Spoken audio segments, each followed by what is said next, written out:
Ikasampu ng gabi, ang makalumang gakamay ng orasan sa dingding ay mabigat na pumipintik sa paglipas ng oras. Ang tanging umaalinggaw-naw sa malawa at hungkak na mansyon ay ang regular na tunog ng pektik nito, tila binabasa ang bigat sa aking puso. Ngayon ang ikatlong anibersaryo ng kasal namin ni Alon Mondragon. At ito rin ang araw na opisyal na magwawakas ang aming 3 taong kontratang kasal. Sa loob ng 3 taon at 195 na araw, mula sa pagiging isang simpleng babae, naging asawa ako ni Alon Mondragon, ang lalaking nasa tuktok ng isa sa pinakamalalaking korporasyon sa Pilipinas, ang Mondragon Group, at ilang oras na lang, babalik ako sa pagiging walang sinuman at mamumuhay muli bilang ang orihinal na Hiraya Manansala. Isang interior designer. Nakalubog ako sa malambot na Italian leather sofa, tahimik na nakatitik sa hapag-kainan. Ginugol ko ang buong hapon sa paghahanda para sa huling hapunan naming dalawa. Sa gitna ng mesa ay may isang pumpon ng purong puting mga bulaklak na naglabas ng matamis at mapanglaw na bango. Ang andap-andap na liwanag ng makandila ay nagbibigay ng anino sa bawat pagkaing maingat na inayos. Steak Diane seafood paella at Caesar salad, lahat ng paborito niyang pagkain na itinuro sa akin ni Manang Sol, ang mayordomong bahay. Matapos akong magmakaawa. Alam ko, marahil ay walang saysay at katawa-tawa ang lahat na ito. Sa loob ng 3 taon, ang bilang ng beses na nagsalo kami sa isang mesa ay mabibilang sa mga daliri ng isang kamay. Palagi siyang abala, walang katapusang business trip sa ibang bansa at mga pulong na umaabot hanggang madaling araw. Ang napakalawa na bahay na ito ay isa lamang pansamantalang tulugan para sa kanya upang makakuha ng kaunting pahinga. At ako ay marahil isang magandang palamuti lamang na kasama nito. Gayunpaman, dahil ngayon na ang huli, nais kong magpaalam ng formal bilang aking sariling paraan ng pagwawakas sa kasal na ito na hindi naman talaga nagsimula ng maayos. Kahit papaano, umaasa ako na sa huling pagkakataon ay uuwi siya. Ang maliit na pag-asang iyon, na sinlaki lang ng dulong ang karayom, ay tumutusok sa aking puso. Ang oras ay walang awang lumipas at sumapit na ang alas 11 gabi. Higit sa kalahati ng makandila ang upos, at ang tunaw na wax ay tahimik na tumutulo sa mantel, tilam nga luhang aking puso. Ang mapakain sa mesa ay matagal nang lumamig. Napabuntong hininga ako ng malalim at tinawanan ang aking sariling kahangalan. Tumayo ako at tahimik na nagsimulang maglikpit ng hapag-kainan. Hindi siya darating. Natural lang iyon. Ang isang lalaking tulad niya ay hindi maalala ang anibersaryo ng isang walang kahulugang kontratang kasal. Ang aking damdamin at ang aking paghihintay ay wala ring halaga sa kanya. Marahil ay isang abala lamang. Kukunin ko na sana ang unang plato para dalhin sa kusina ng sandaling iyon. Narinig ko ang pamilyar na mabigat na tunog ng makina ng isang luxury car mula sa labas ng dambuhalang bakal na gate. Kumabog ng malakas ang puso ko at umakyat sa aking lalamunan. Umuwi siya.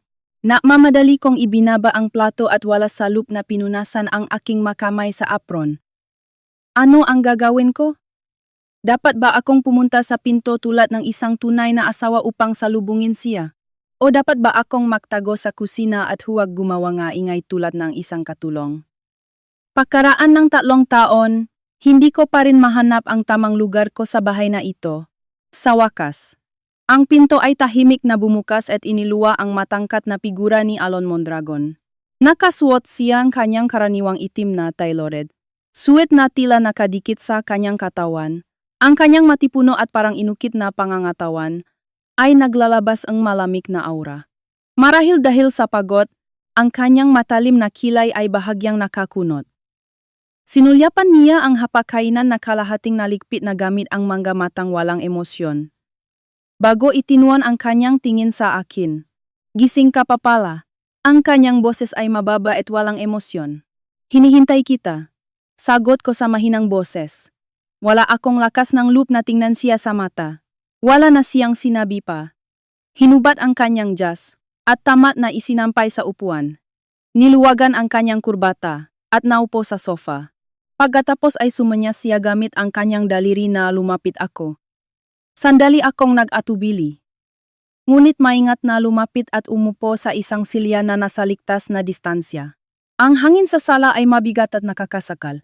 Kumuha siya ng isang staplet na dokumento mula sa kanyang leather briefcase at itinulak ito sa mesa sa harap ko. Basahin mo at pirmahan. Ang puting dokumento sa mesa kahit hindi ko buksan. Alam ko kung ano ang nakasulat doon. Sa ibabawng puting papel, tiyak na nakalimbag ang mga salitang papeles ng annulment sa makapal na letra. Isang mapurol na sakit ang tumakbo sa aking puso na parang may sumunggap dito. Gayunpaman, nakakagulat na nakaramdam din akong kagaanan sa aking puso. Sa wakas ay dumating na ang araw na ito. Kailangan kong harapin ito ng mahinahon. Paulit-ulit ko nang sinabi sa sarili ko na ito ang nakatakdang katapusan mula pa sa simula. Dahan-dahan kong binuksan ang dokumento. Gaya ni inaasahan. Ito ay para sa annulment. Sa huling pahina, ang pangalang Alon Mondragon ay mayroon ng malakas at determinadong pirma.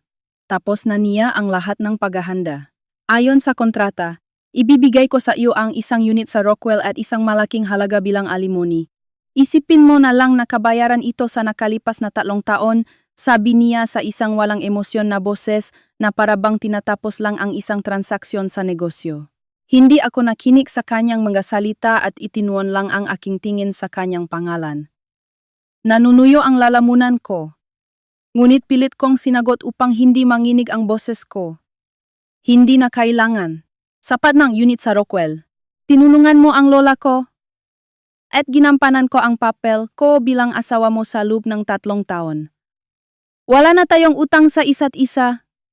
Kinuha ko ang fountain pen na nasa mesa. Ang malamig na pakiramdam ng metal ay dumadaloy sa aking nangingining na mga daliri. Huminga ako ng malalim at pilit na pinigilan ang gaalon na emosyon na nagwawala sa aking puso. Ayokong ipakita ang kahinaan ko sa kanya. Gusto kong umalis sa bahay na ito ng may dignidad. Gusto kong protektahan ang aking huling natitirang pride. Hinawakan ko ang panulat at isinulat ang aking pangalan sa tabingang kanyang pirma. Ang aking sulat kamay ay bahagyang nanginginig, ngunit natapos ko rin ang pagpirma. Hiraya Manansala, Alon Mondragon, 2 pangalan, 2 pirma na nakahanay sa isang papel, nagmamarka ng katapusan ng isang relasyon. Itinulak ko pabalik sa kanya ang pinirmahang dokumento. Tapos na. Kailan ako dapat umalis ng bahay? Kinuha ni Alon ang dokumento. Sinulyapan ang aking pirma. At tinupi ito sa 2. Tumingala siya at tumingin sa akin. Marahil ito ang unang pagkakataon na direktang tumingin siya sa aking mga mata. Ang kanyang tingin ay napakalalim at komplikado. Hindi ko mahulaan kung ano ang kanyang iniisip. Gawin mo ang gusto mo. Pero kung maari, gawin mo bukas, iyon ang huli niyang sinabi bago tumayo. Wala nang iba pang sinabi. Dumiretso siya sa hagdan patungo sa 2 palapag. Ang kanyang likod ay tila malaki, malungkot, at malayo. Ang kanyang mga yapa ay unti-unting nawala sa likod ng mabigat na pinto.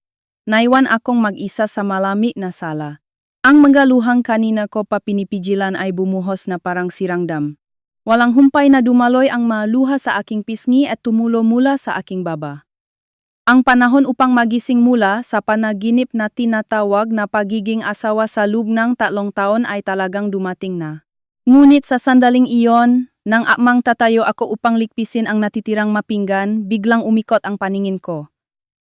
Isang matinding pagkahilo ang umatake sa akin, at nawalan ng lakas ang aking mabinti.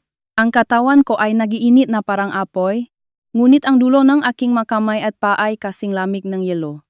Bago tuluyang lumubog ang aking kamalayan sa kadiliman. Ang huli kong nakita ay ang umikot na kristal na chandelier sa sala. At tila narinig ko pa ang pagbukas ng pinto sa itaas at ang nakmamadaling mayapa na papalapit sa akin. Hindi ko alam kung gaano katagal akong nawalan ng malay. Nang buksan ko ang aking mga mata sa isang malabong estado. Ang una kong naramdaman ay ang pamilyar at malambot na kama sa aking kwarto.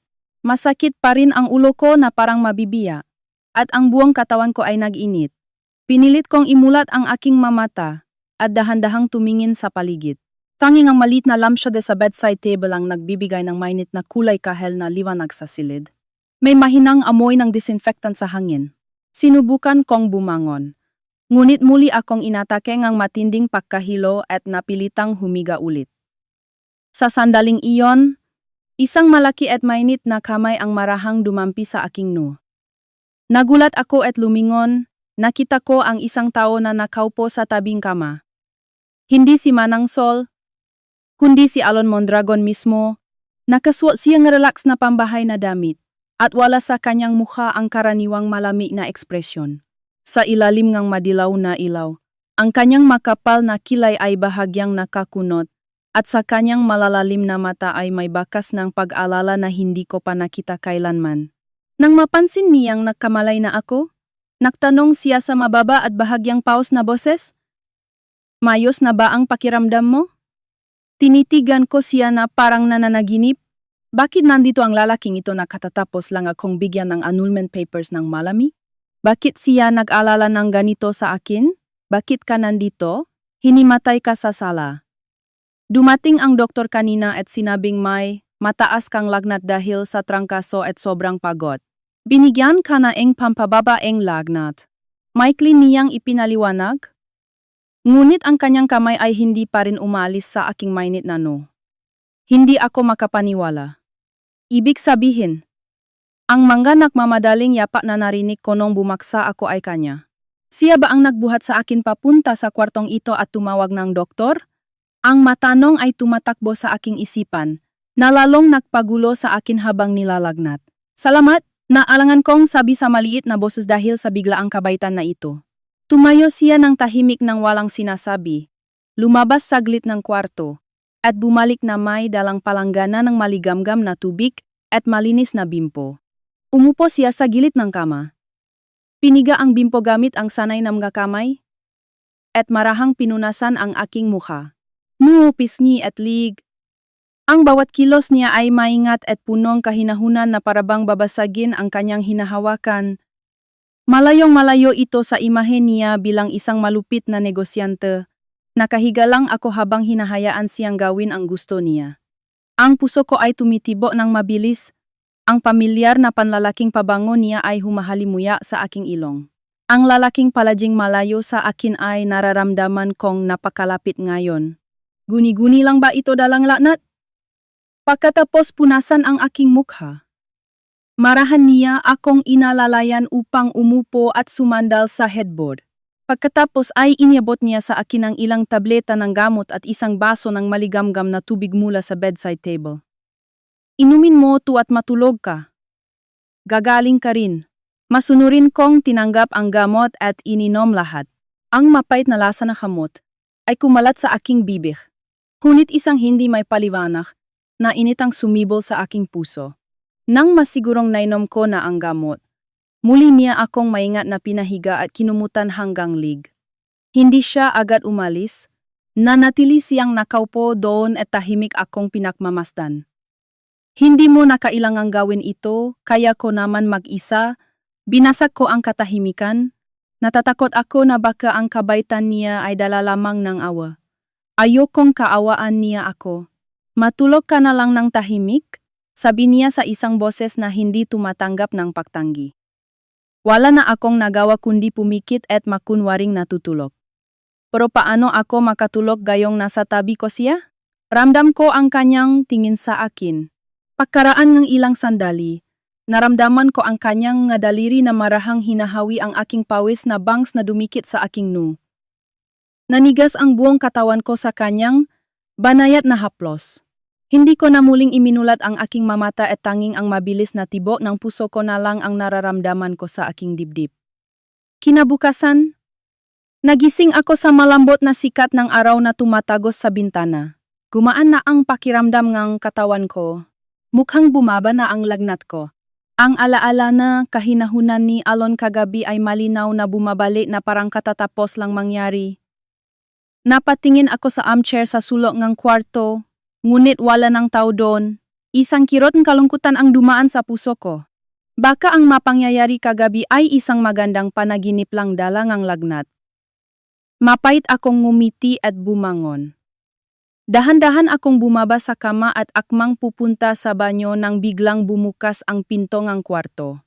Pumasok si Alon na may dalang tray. Nakasuot siya nga mas relax na damit at ang karaniwan niyang nakakatakot na aura ay tila nabawasan.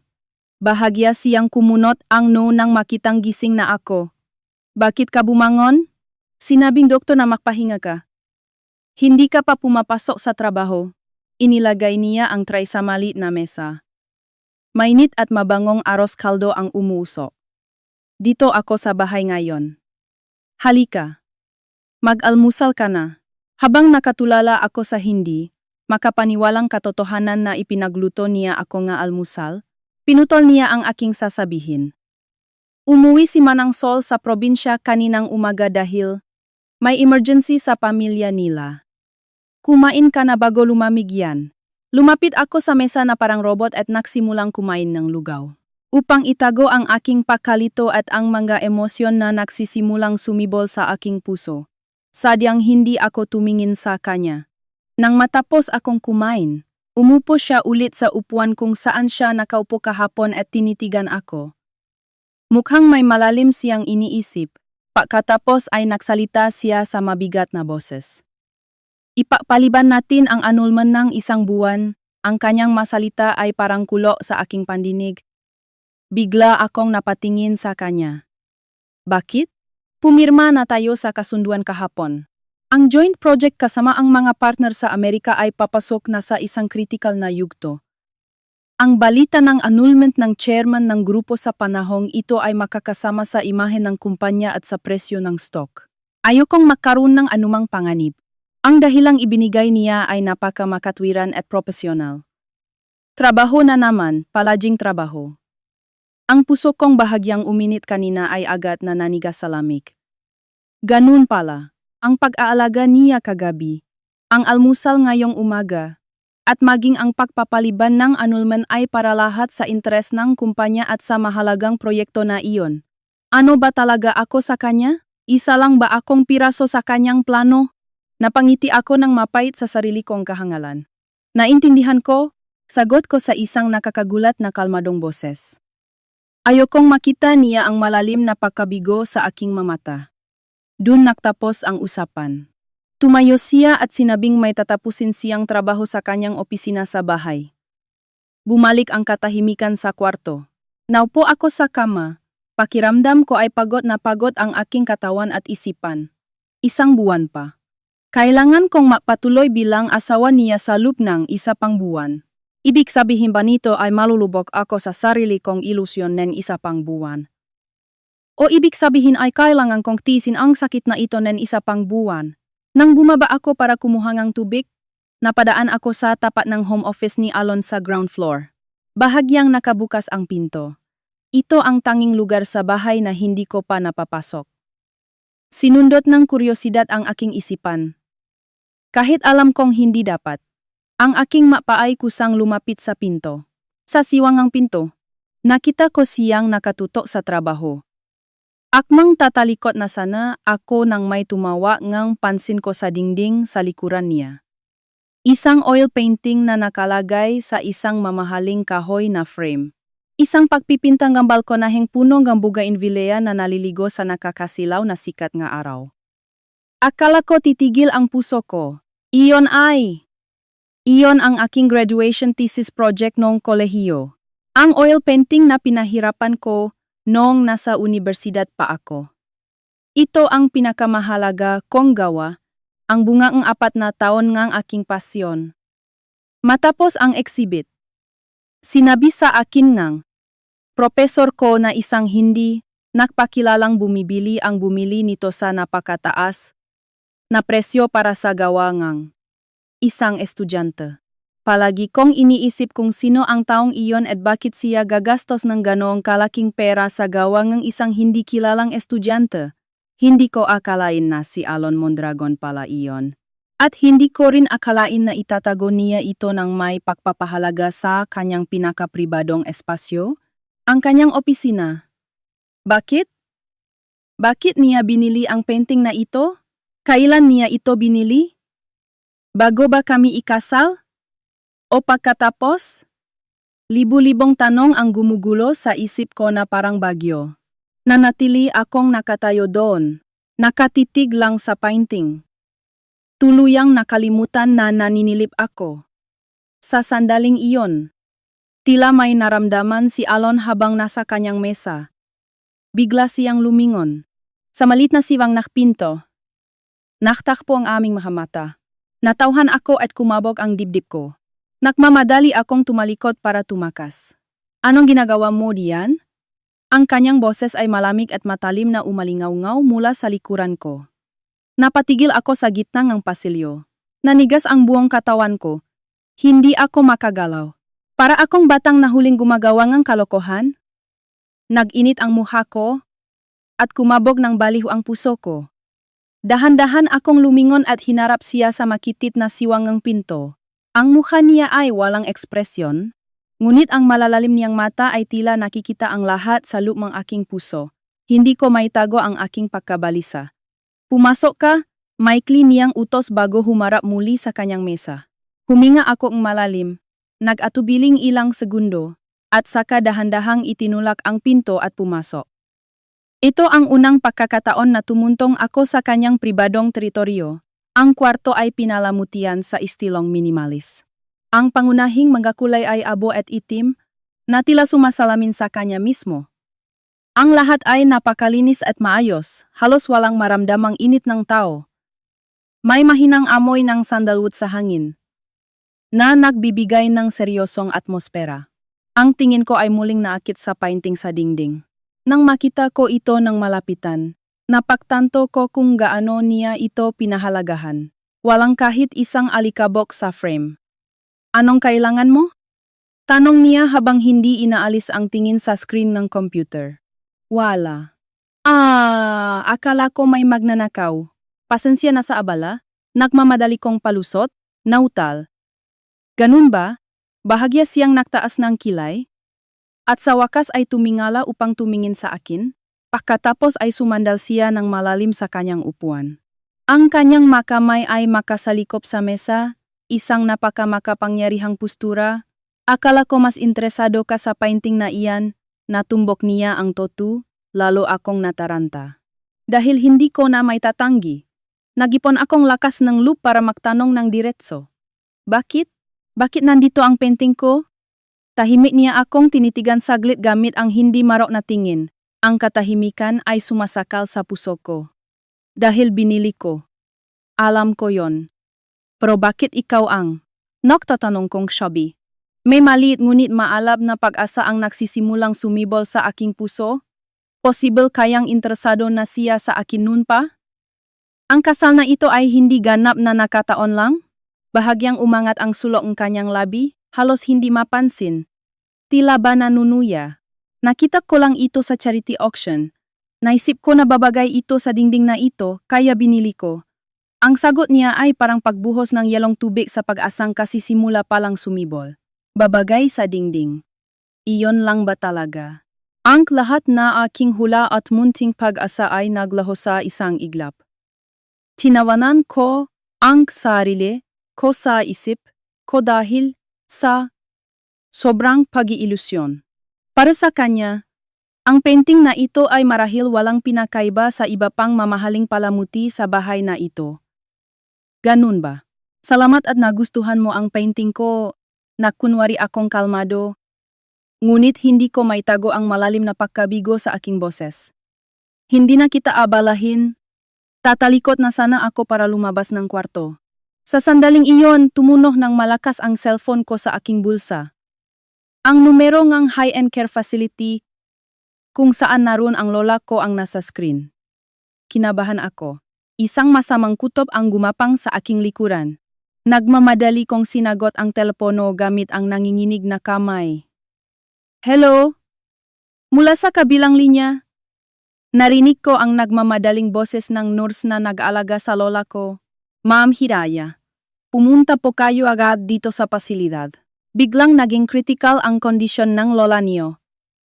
Nahihirapang huminga at mabilis na bumababa ang blood pressure.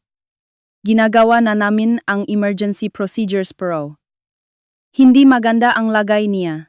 Ang bawat salita nga nurse ay parang matalim na patalim na tumutusok sa aking puso. Tila gumuho ang buong mundo sa ilalim nga aking nga paa. Bakit biglaan? Mayos pa siya nung tumawag ako kahapon ngang umaga. Mahirap pong hulaan ang kondisyon ng mga matatanda. Sabing doktor, kailangan niyang espesyal na gamot na kailangan pang import mula sa ibang bansa ngayon din. Kung hindi, baka hindi siya makaligtas. Makano ang gamot? Napakataas pong ang presyo para sa isang dosis. Mga 20 milyong piso po. 20 milyong piso. Ang halagang iyon ay parang isang dambuhalang bundok na dumagan sa akin. Isa lamang akong struggling designer na kasisimula pa lang ang sariling kumpanya. Saan ako kukuha ganong kalaking pera ngayon din? Nanginginig ang buong katawan ko at walang tigil ang pag-agos ang luha. Pupunta na ako diyan ngayon din. Binaba ko ang telepono. Hindi ko na kayang maging kalmado. Si Lola na lang ang tanging pamilya ko sa mundo. Maagang namatay ang mga magulang ko, at si Lola ang mag-isang nagpalaki sa akin. Kung may mangyari sa kanya, hindi ko alam kung paano ako mabubuhay. Nakalimutan kong nandun si Alon, at parang baliw na tumakbo palabas ng opisina. Sandali. Isang matigas na braso ang humawa sa balikat ko ng malakas. Si Alon. Hindi ko namalayang nakatayo na siya sa likuran ko. Malamig pa rin ang mukha niya. Ngunit sa malalalim niyang itim na mata ay may komplikadong emosyon na dumaan. Anong nangyari? Si Lola. Critical si Lola. Humahagulgol kong sabi. Hindi ko na matuloy ang sasabihin. Wala na siyang itinanong pa. Kumuhang panyo mula sa bulsa niya at tahimik na iniabot sa akin. Walang mareresolba ang pag-iyak. Sabi niya at kinuha ang susingang kotse sa mesa. Ihahatid kita. Sa loop ng sasakyan, kinagat ko ng mariin ang aking labi at mahigpit na kinuyom ang aking makamao. Pagdating namin sa pasilidad sa Metro Manila, agad akong tumakbo sa emergency room. Nakahiga si Lola sa kama, payat ang katawan, at halos hindi makahinga sa tulong ng oxygenation. Sinabi ng doktor na kung hindi makukuha ang gamot sa loob ng 24 oras, walang kasiguruhan. Napaupo ako sa bench sa pasilyo, punong kawalan ng paasa at kawalan ng magawa. Ano ang gagawin ko ngayon? Sa gitna ng aking kalituhan, lumapit si Alon at inabutan akong bottled water. Saang ospital makukuha ang gamot? Tanong niya. Tumingala ako sa tanong niya. Isang sandali ay gusto kong humingi ng tulong sa kanya. Ngunit pinigilan akong pride ko. Maghihiwalay na kami. Ayokong makaroon pang ang utang na loob sa kanya. Gagawa ako ng paraan, sagot ko. At tinitigan niya ako ng tahimik gamit ang mga matang tila nakakabasa ng aking puso. Nang gabing iyon, nagbantay ako sa tabi ng lola ko sa pasilidad. Sa pagod at pag-aalala, nakatulog pala ako. Sa panaginip ko, siguro ay binubulong ko ang tungkol sa kondisyon ni Lola at sa napakalaking halaga na 20 milyong piso. Kinabukasan, nang magising ako dahil sa pagod, tumuno ang cellphone ko. Haling ito sa direktor ng pasilidad. Sa boses na hindi makapaniwala sa tuwa, sinabi niya, Ma'am Hiraya, may magandang balita. May isang hindi napakilalang donor ang tumawag ngayon lang. Sasagutin daw niya ang buong halaga ng gamot ng lola niyo. Hindi lang yon. Napasya rin siyang magtayo ang charity fund na nakakahalagang 2 bilyong piso para tulungan ang mga matatanda sa pasilidad na nasa mahirap na sitwasyon. Nayos na rin ang pagpunta na pinakamagaling na heart specialist mula sa ibang bansa para gamutin mismo ang lola niyo. Hindi ako makapaniwala sa narinig ko. 2 bilyon? Espesyalista mula sa ibang bansa? Sino at bakit? Habang tulala ako, nagpatuloy ang direktor. Ayaw niyang ipaalam ang pagkakakilanlan niya. Basta sabihin lang daw sa inyo na labis siyang humanga sa inyong pagmamahal sa lola niyo. Sino ang gagawa ng ganong kalaking bagay para sa akin?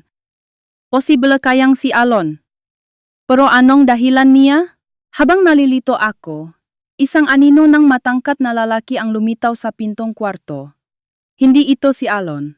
Ito ay ang pinakamahigpit na karibal ni Alon sa negosyo. At ang lalaking masugid na nanligaw sa akin noong kolehiyo, si Javier Cortez. Hiraya, nabalitaan kong may sakit ang lola mo. Ayos lang ba siya? Pumasok si Javier sa kwarto na may dalang malaking basket ng prutas at ekspresyong punong paalala. Nawalan akong ang salita sa biglaang paglitaw niya. Javier, anong ginagawa mo dito? Gulat kong tanong. Mula nang grumaduate kami, halos hindi na kami nakita. May kilala akong doktor sa pasilidad na ito. At nang marinig ko ang tungkol sa lola mo, nag-alala ako at agad akong pumunta. Inilagay niya ang basket ng prutas sa side table at tinitigan ako ng makahulugan. Sa kaibuturan ng kanyang mamata, tila may takin na, tatsagong kung ano na hindi ko alam, 20 milyong piso, siguradong nahirapan ka. Kung may problema ka, bakit hindi mo sinabi sa akin? Ganun na ba tayo kalayo sa isa-isa? Lalo akong nagulat sa masalita niya. Paano niya nalaman ang halaga? Anong ibig mong sabihin?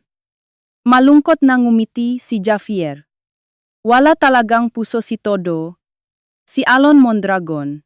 3 taon na kayong maasawa, pero sa oras na pinakakailangan mo ng tulong, hindi man lang siya nagpakita. Alam ko ang lahat tungkol sa kontratang kasal niyo. Kontratang kasal. Sa sandaling lumabas ang masalitang iyon sa bibig niya, naramdaman kong nawalan ng dugo ang buong katawan ko. Ang pinakamahalagang sikreto namin ni Alon. Paano niya nalaman iyon? Nablangko ang utak ko sa gulat at kalituhan. Humakbang palapit si Javier at ibinulong sa matamis ngunit mapanganib na boses.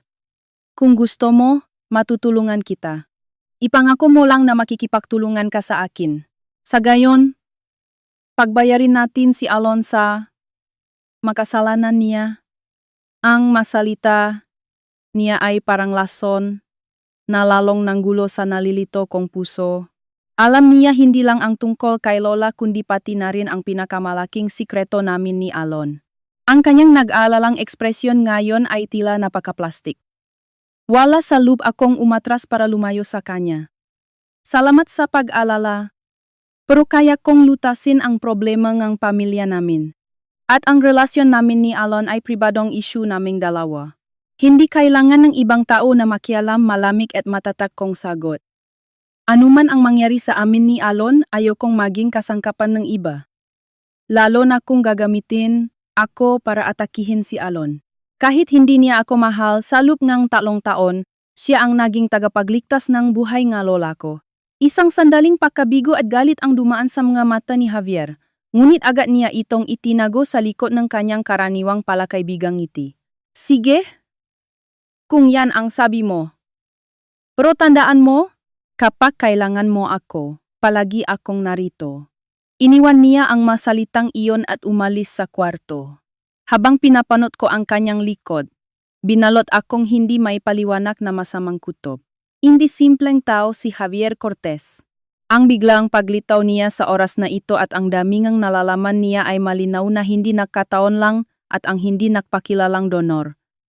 Posible kayang siya. Pero saan siya kukuhang 2 bilyon? Habang nalilito ako sa iba't ibang espekulasyon, tumunog ang cellphone ko sa bulsa. Si Alon. Huminga ako ng malalim para pakalmahin ang magulong emosyon ko bago sagutin ang telepono. Hello? Libre ka ba ngayong gabi? Ang boses niya ay gayang dati. Walang emosyon at hindi mabasa. May kailangan ka ba? 7:00 gabi maghanda ka. Isasama kita sa isang party, utos niya. Hindi ako binibigyan ng pagkakataong tumanggi. Anong party?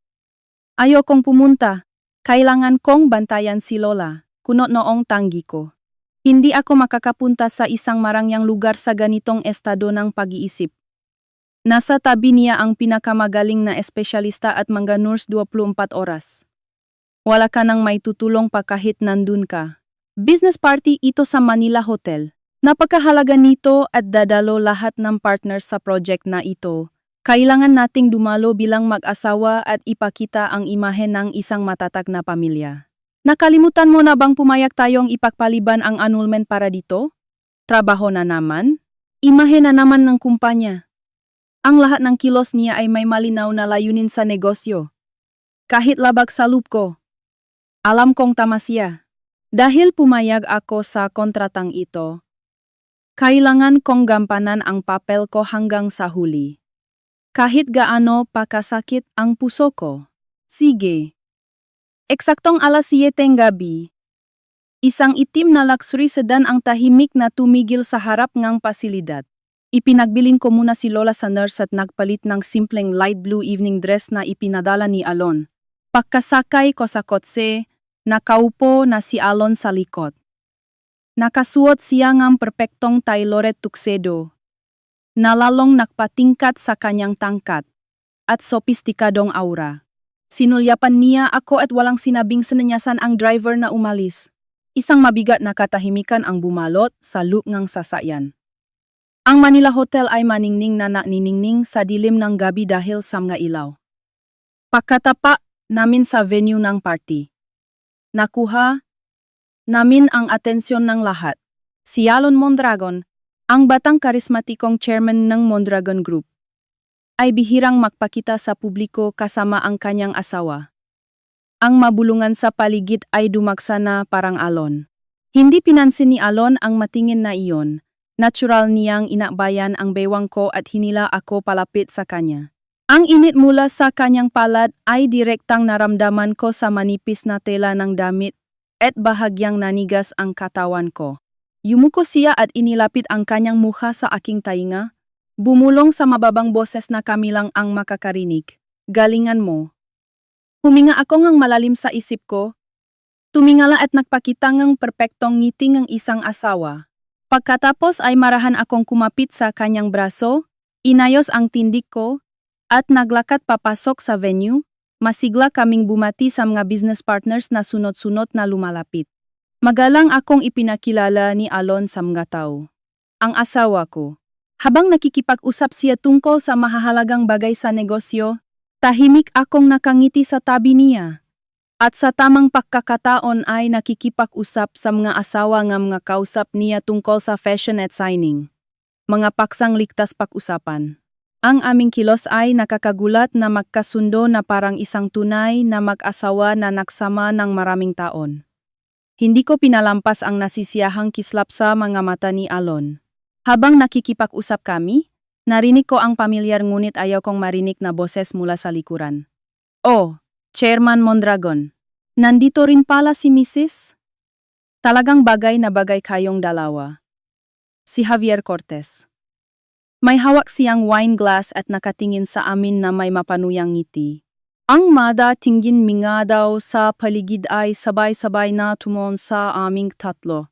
Hindi nagbago ang ekspresyon ni Alon. Tumango lang siya bilang pagbati. Ngunit naramdaman ko ang hindi nakikitang tensyon sa ilalim ng kanyang kalmadong anyo. Ito na ang oras para gampanan ko ang papel ko bilang asawa. Ngumiti ako ng matamis at natural na sumandal sa braso ni Alon. Pagkatapos ay nagsalita ako sa malinaw na boses na parang tumutunog na kampana, Mr. Cortez, salamat sa papuri. Sadyang makasundo lang talaga kaming mag-asawa sa lahat ng bagay. Siya nga pala, nabalitaan kong medyo nahihirapan ang kumpanya niyo sa pondo ngayon? Naayos na ba yon? Masyadong matulungin ang asawa ko. Kaya kung kailangan niyong tulong, siguradong hindi siya tatanggi. Ang masalita ko ay matalinong sumagot sa kanyang provokasyon habang pinupuri si Alon at sinasaktan ang pride ng karibal. Naramdaman kong bahagyang nagbago ang hangin sa paligid. Tumingin ang mataw kay Javier ng may pagdududa. At ang kanyang mukha ay mabilis na nanigas. Pilit niyang pinanatili ang ngiti. Mrs. Mondragon, salamat sa pag-alala. Pero maliit na bagay lang yon na kaya kong ayusin mag-isa. Bahagyang hinikpitan ni Alon ang pagkakayakap sa bewang ko. Isang maliit na kilos, pero sapat na para maramdaman ko ang kanyang kasiyahan. Tinitigan niya si Javier ng matalim na tingin. Mukhang labis na naalala ang asawa ko. Pagpasensyahan niyo na siya. Mr. Cortez, dun nagtapos ang maikling bangayan.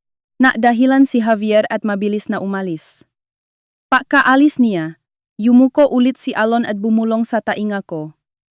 Tila may halong tawa ang boses niya. Hindi ko alam na ganito pala katapang ang loob mo. Bahagyang nag-init ang mukha ko sa hindi inaasahang papuri ni Alon. Marahil ito ang unang pagkakataon na direktang kinilala niya ako. Nang gabing iyon, hindi siya umalis sa tabi ko. Masyadong perpekto ang pag-arte namin kaya siguro naniwala ang lahat na kami ay isang ideal na mag-asawa. Pagkatapos ng party, paglabas namin ng hotel, biglang bumuhos ang malakas na ulan. Habang hinihintay ang driver na kunin ang kotse, kailangan naming tumawid sa malawak na espasyo na walang bubong. Nang makita ni Alon na nangingini ako sa lamig, tahimik niyang hinubad ang kanyang jas at marahang isinampay sa balikat ko. Pagkatapos ay hinila niya ako ng mahigpit sa kanyang magabisik. Takbo tayo. Mahigpit niya akong niyakap. Halos harangan ang ulan gamit ang kanyang katawan habang mabilis kaming naglakad patungo sa kotse. Ang pamilyar niyang panlalaking pabango at mainit na temperatura ng katawan ay marahan akong binalot. Sa sandaling iyon, nakalimutan ko na umuulan at nakalimutan ko na umaarte lang kami. Ang puso ko ay tumitibok ng bali sa aking dibdib. Ang maikling distansya mula sa lobing hotel hanggang sa kotse ay hindi kailanman naramdaman ganun katagal at kasabay nito ay napakaikli. Pagkasakay namin sa kotse, pareho kaming medyo basa sa ulan. Ang ilang patak ng tubig sa kanyang buhok ay bahagyang nagpalambot sa kanyang karaniwang seryosong anyo na nagdaragda ng hindi may paliwanag na pang-akit. Kumuha siya ng tisyu mula sa kanyang bulsa at marahang pinunasan ang patak ng tubig sa aking buhok at mukha sa halip na sa kanyang sarili. Masyadong malapit ang distansya namin sa isa't isa. Kitang-kita ko ang sarili ko sa malalim niyang mamata. Ang hangin sa loob nga masikip na sasakyan ay biglang naging nakakasakal at nagbago ang atmosfera. Bumilis ang pahinga ko at parang hinihilangang hindi nakikitang puwersa. Papalapit ng papalapit ang mukha niya sa akin. Mas malapit, mas malapit. Nararamdaman ko na ang mainit niyang hininga sa aking mukha. Parang sasabog ang puso ko. Ipinikit ko ng mariin ang aking mga mata. Hinihintay ang sandaling darating. Ngunit sa sandaling halos makdampi na ang aming malabi, bigla siyang tumigil. Nanahimik siyang ilang segundo na parang may iniisip. At isang komplikadong emosyon ang dumaan sa kanyang mga mata. Pagkatapos ay tahimik siyang bumalik sa kanyang pwesto, umiwas ng tingin at inutusan ang driver sa mababang boses na umuwi na. Sa sandaling iyon, inatake akong hindi may paliwanag na pakawala at kahihiyan. Nagmamadali akong tumingin sa labas ng bintana. Nakukunwaring pinapanood ang mapatak ng ulan sa salamin para itago ang aking namumulang mukha. Hanggang sa makawi kami, ni isa sa amin ay walang nagsalita. Ang katahimikang iyon ay mas nakakatakot kaysa sa libong salita. Pagdating sa mansyon, halos tumakbo ako paakyat sa aking kwarto na parang tumatakas. Pagkatapos maligo, napansin kong nawawala ang mahalagang pa-earring na bigay sa akin ni Lola.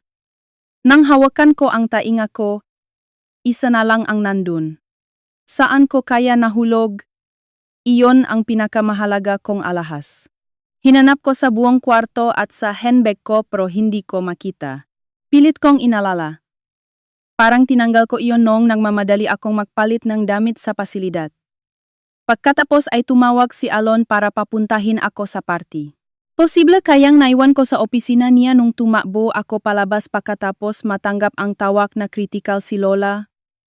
Nakakailang at nakakatakot na makaharap siya pagkatapos nangyari sa kotse. Pero hindi pwedeng mawala ang hikaw na iyon.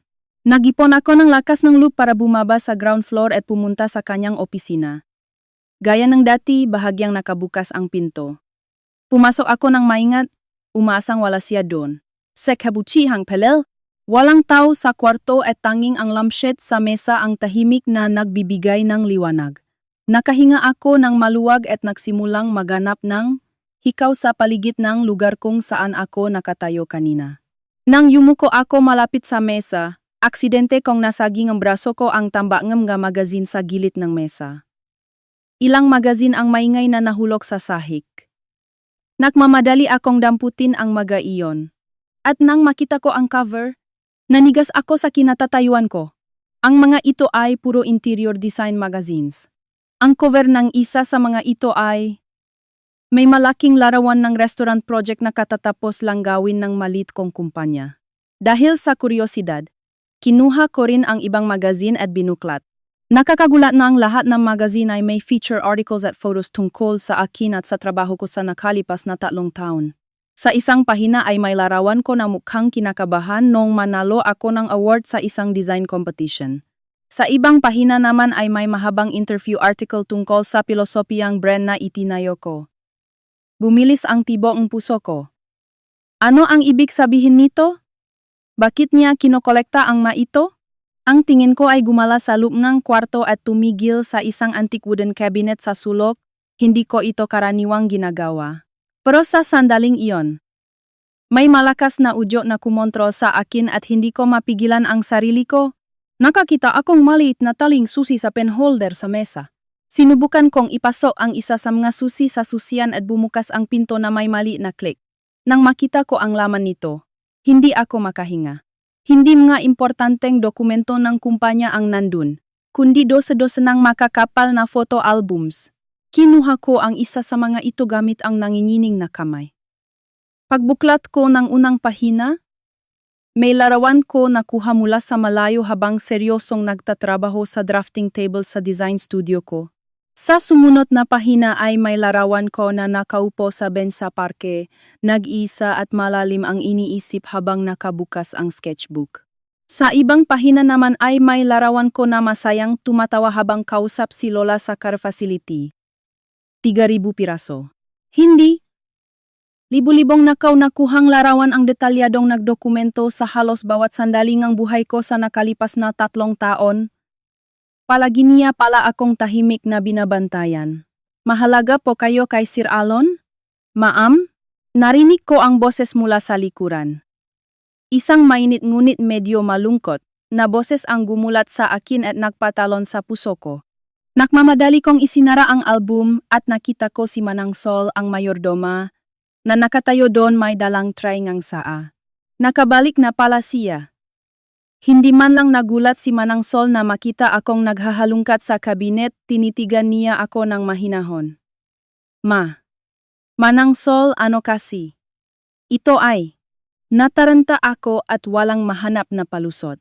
Inilagay ni Manang Sol ang tray sa malapit na mesa at tahimik na bumuntong hininga. Ang lahat ng litratong yan ay ipinakuha ni Sir sa mga tauhan niya. Sabi niya, hindi man niya kayo masamahan palagi. Gusto niyang malaman kung maayos at masaya kayo araw-araw. Itinuro ni Manang Sol ang painting ng graduation project ko na nakasabit sa dingding. Pati ang painting na yan. Noong araw na yon, binili ni Sir ang painting sa charity auction sa presyong mas mataas ng ilang beses kaysa sa bid ng iba. Sabi niya, ang ngiting ipinakitang babae sa painting noong matapos niya ang obra ay ang pinakamaningning na nakita niya. Ang bawat salita ni Manang Sol ay parang martilyo na humahampas sa puso ko. Ang malamit na lalaking iyon. Ang asawang akala ko ay walang pakialam, ay tahimik at malalim palang nag-alala at nagbabantay sa akin sa sarili niyang paraan. Muli kong kinuha ang isang litrato sa album. Sa litrato, nakikipagbiruan ako sa mga katrabaho ko at tumatawa ng totu. Hindi ko na mapigilan ang maluha ko. Annamukan makamaan na mahu. Tumulo ang may init na luha sa aking pisngi at pumatak sa litrato, pinalabo ito. Hindi ko namalayan, sa loob ng 3 taon ng kasal namin, hindi pala ako nag-isa kahit minsan. Ngunit ang emosyong iyon ay biglang naging kasing lamig ng yelo na pagdududa sa susunod na sinabi ni Manang Sol. Siguro dahil kamuhang-kamukha niyo po ang first love ni Sir na matagal na niyang hinahanap. First love. Ang masalitang iyon ay umalingaw-naw sa isip ko na may hindi magandang tuno. Sino po ang tinutukoy niyo? Si Ma'am Marikit del Rosario, ang anak ng Chairman Del Rosario Holdings. Kababata po siya ni Sir at napakagandang relasyon nila nun. Kung hindi lang biglang lumipat sa ibang bansa ang pamilya ni Ma'am Marikit dahil sa problema, baka siya ang Mrs. Mondragon ngayon. Ang masalita ni Manang Sol ay inosente at walang mali siya, ngunit malalim at matalim itong tumusok sa puso ko. Ang malitrato, ang painting, At maging ang kabaitan noong maulan na gabi ay marahil hindi para sa akin mismo. Baka nakikita lang niya sa akin ang aninongang ibang babae, si Marikit. Ang sikreto ngang kontratang kasal na sinasabi ni Javier. Posible kayang ang pagkakaroon ng first love na ito ang ubot nito? Sa sandaling ito, malinaw kong naramdaman sa unang pagkakataon na may hindi nakikita ngunit hindi matatawirang pada sa pagitan namin ni Alon. Ilang araw matapos ang insidente sa opisina, ang relasyon namin ni Alon ay binalot ng kakaibang tensyon. Hindi niya binanggit ang nangyari noong gabing iyon, ngunit naramdaman ko na may iba sa tingin niya sa akin. Hindi ko matukoy kung pagkalito ba iyon o ibang emosyon. Ang pangalang Marikit del Rosario ay mabigat na nakadagan sa puso ko. Sa gitna nito, ang joint project kasama ang US partners ay formal nang nagsimula. Ang maliit kong design company ay opisyal na napili bilang partner sa interior design department ng bagong multi-billion peso luxury resort construction project. At ang direktang mamamahala sa proyektong ito sa panig ng Mondragon Group ay walang iba kundi si Alon Mondragon. Ito ay isang napakalaking oportunidad para sa karera ko, ngunit ang pagtatrabaho sa ilalim niya ay may kasamang hindi malit na pressure. Ang unang pangkalahatang pulong ay ginanap sa Marangyang Conference Room M Mondragon Group Headquarters sa Makati. Ilang linggong pinahandaan ng team ko ito. At nagpresenta kami ng 3 design na may makakaibang konsepto. Lahat ay pinahirapan namin at puno ng aming pasyon. Ngunit ang hangin sa conference room ay matensyon na mula pa sa simula. Nakaupo si Alon sa gitna, ang mukha niya ay kasing lamig ng yelo. At ang kanyang matatalim na mata ay tila nanunuri sa bawat presenter. Wala kahit katumbalik ng lalaking nag-alaga sa akin ng malumanay o muntik nang humalik sa akin sa kotse noong gabing iyon. Perpekto siyang nakbagong anyo bilang isang matatag at mahigpit na pinuno. Nang matapos kong ipresenta ang unang proposal na may pinaka-orthodox at sopistikadong disenyo, agad siyang nagsalita sa walang emosyon na boses, masyadong ligtas, walang dating. Ang ganitong disenyo ay makikita sa kahit saang resort. Rejected. Medyo na-shock ako. Ngunit agad kong binawi ang aking composure at iprinisinta ang mas matapang at modernong ikalawang proposal. Ilang segundo lang niyang tiningnan ang nga dokumento at tahimik na umiling. Masyadong hindi makatotohanan. Walang konsiderasyon sa lokal na kultura at klima. At malinaw na lalagpas sa budget ang construction cost. Rejected. Pagdating sa ikatlong proposal, kung saan pinakakumpiyansa ako dahil pinagsama nito ang tradisyonal na signing ng Pilipinas at modernong functionality, kumunot ang noo niya at tinapik-tapik ang mesa gamit ang daliri na parang nairita. Hindi masama ang ideya, pero hilaw pa ang paraan ng pagsasakatuparan. Hindi makawiran ang special configuration at hindi man lang isinaalang-alang ang galaw na manggagagamit. Hindi optimized ang functionality. Rejected din ito. Ang 3 proposal na pinagbuhusan ng dugo at pawis ng team ko ay walang ngawang. Ibinasura sa harap ng maraming executives. Sabay na umakyat sa akin ang pride at hiya, nakinit ang mukha ko. Nakayuko ang mamiyembrong team ko sa panghihinayang. At ang hangin sa conference room ay bumigat na parang tingga. Ngunit hindi ako ang klase ng tao na madaling sumuko dito. Hindi pinayagan ng profesional na pride ko bilang designer ang katahimikan. Huminga ako ng malalim. Tumingala at direktang tumingin sa mga mata niya. Chairman Mondragon, hindi ako sumasang-ayon sa pagsusuri niyo kanina. Ang ikatlong proposal ay batay sa masusing pag-aaral ng pamumuhay ng mga Pilipino at natatanging kultura ng lugar na ito. Higit sa lahat, pinagtuunan namin ng pansin kung paano masisiguro ang karangyaan at dignidad na umabot sa international standards habang pinapanatili ito. Tungkol naman sa functionality. Mula dun, ang conference room ay naging larangan ng digmaan naming dalawa ni Alon. Isang matinding debate sa pagitan ng maeksperto ang naganap. Ibinuhos ko ang lahat ng aking kaalaman at pasyon upang ipagtanggol ang aking disenyo. Mahirap din siyang kalaban. Sunod-sunod siyang nagbatongang. Matatalim na tanong at tumpak na lohika bilang ganti. Mahigpit naming pinagtalunan ang bawat maliit na detalye. Mula sa istruktura ng lobby hanggang sa pagpili ng materyales para sa handrails ng guest room. Ang mga empleyado sa conference room ay nagbago, ang ekspresyon mula sa gulat, takot at kalaunan ay paganga. Hindi pa sila nakakita ng business partner na direktang humarap sa kanilang malupit na chairman at nakipagtalo nang hindi umaatras. At nakapatataka, sa mga mata ni Alon, nagsisimula nang makita ang hindi galit kundi interes at paggalang. Hindi niya ako sinubukang supilin gamit ang kapangyarihan, kundi hinarap niya ako gamit lamang ang profesional na lohika. Ang debate na tumagal ngang higit sa 2 oras ay natapos lamang ng pareho kaming mapagod. Sa wakas, tumingin siya sa akin at tumango ng maliit ngunit malinaw. Sige. Bibigyan kita ng 3 araw. Ayusin mo ang ikatlong proposal batay sa lahat ng pinag-usapan natin ngayon.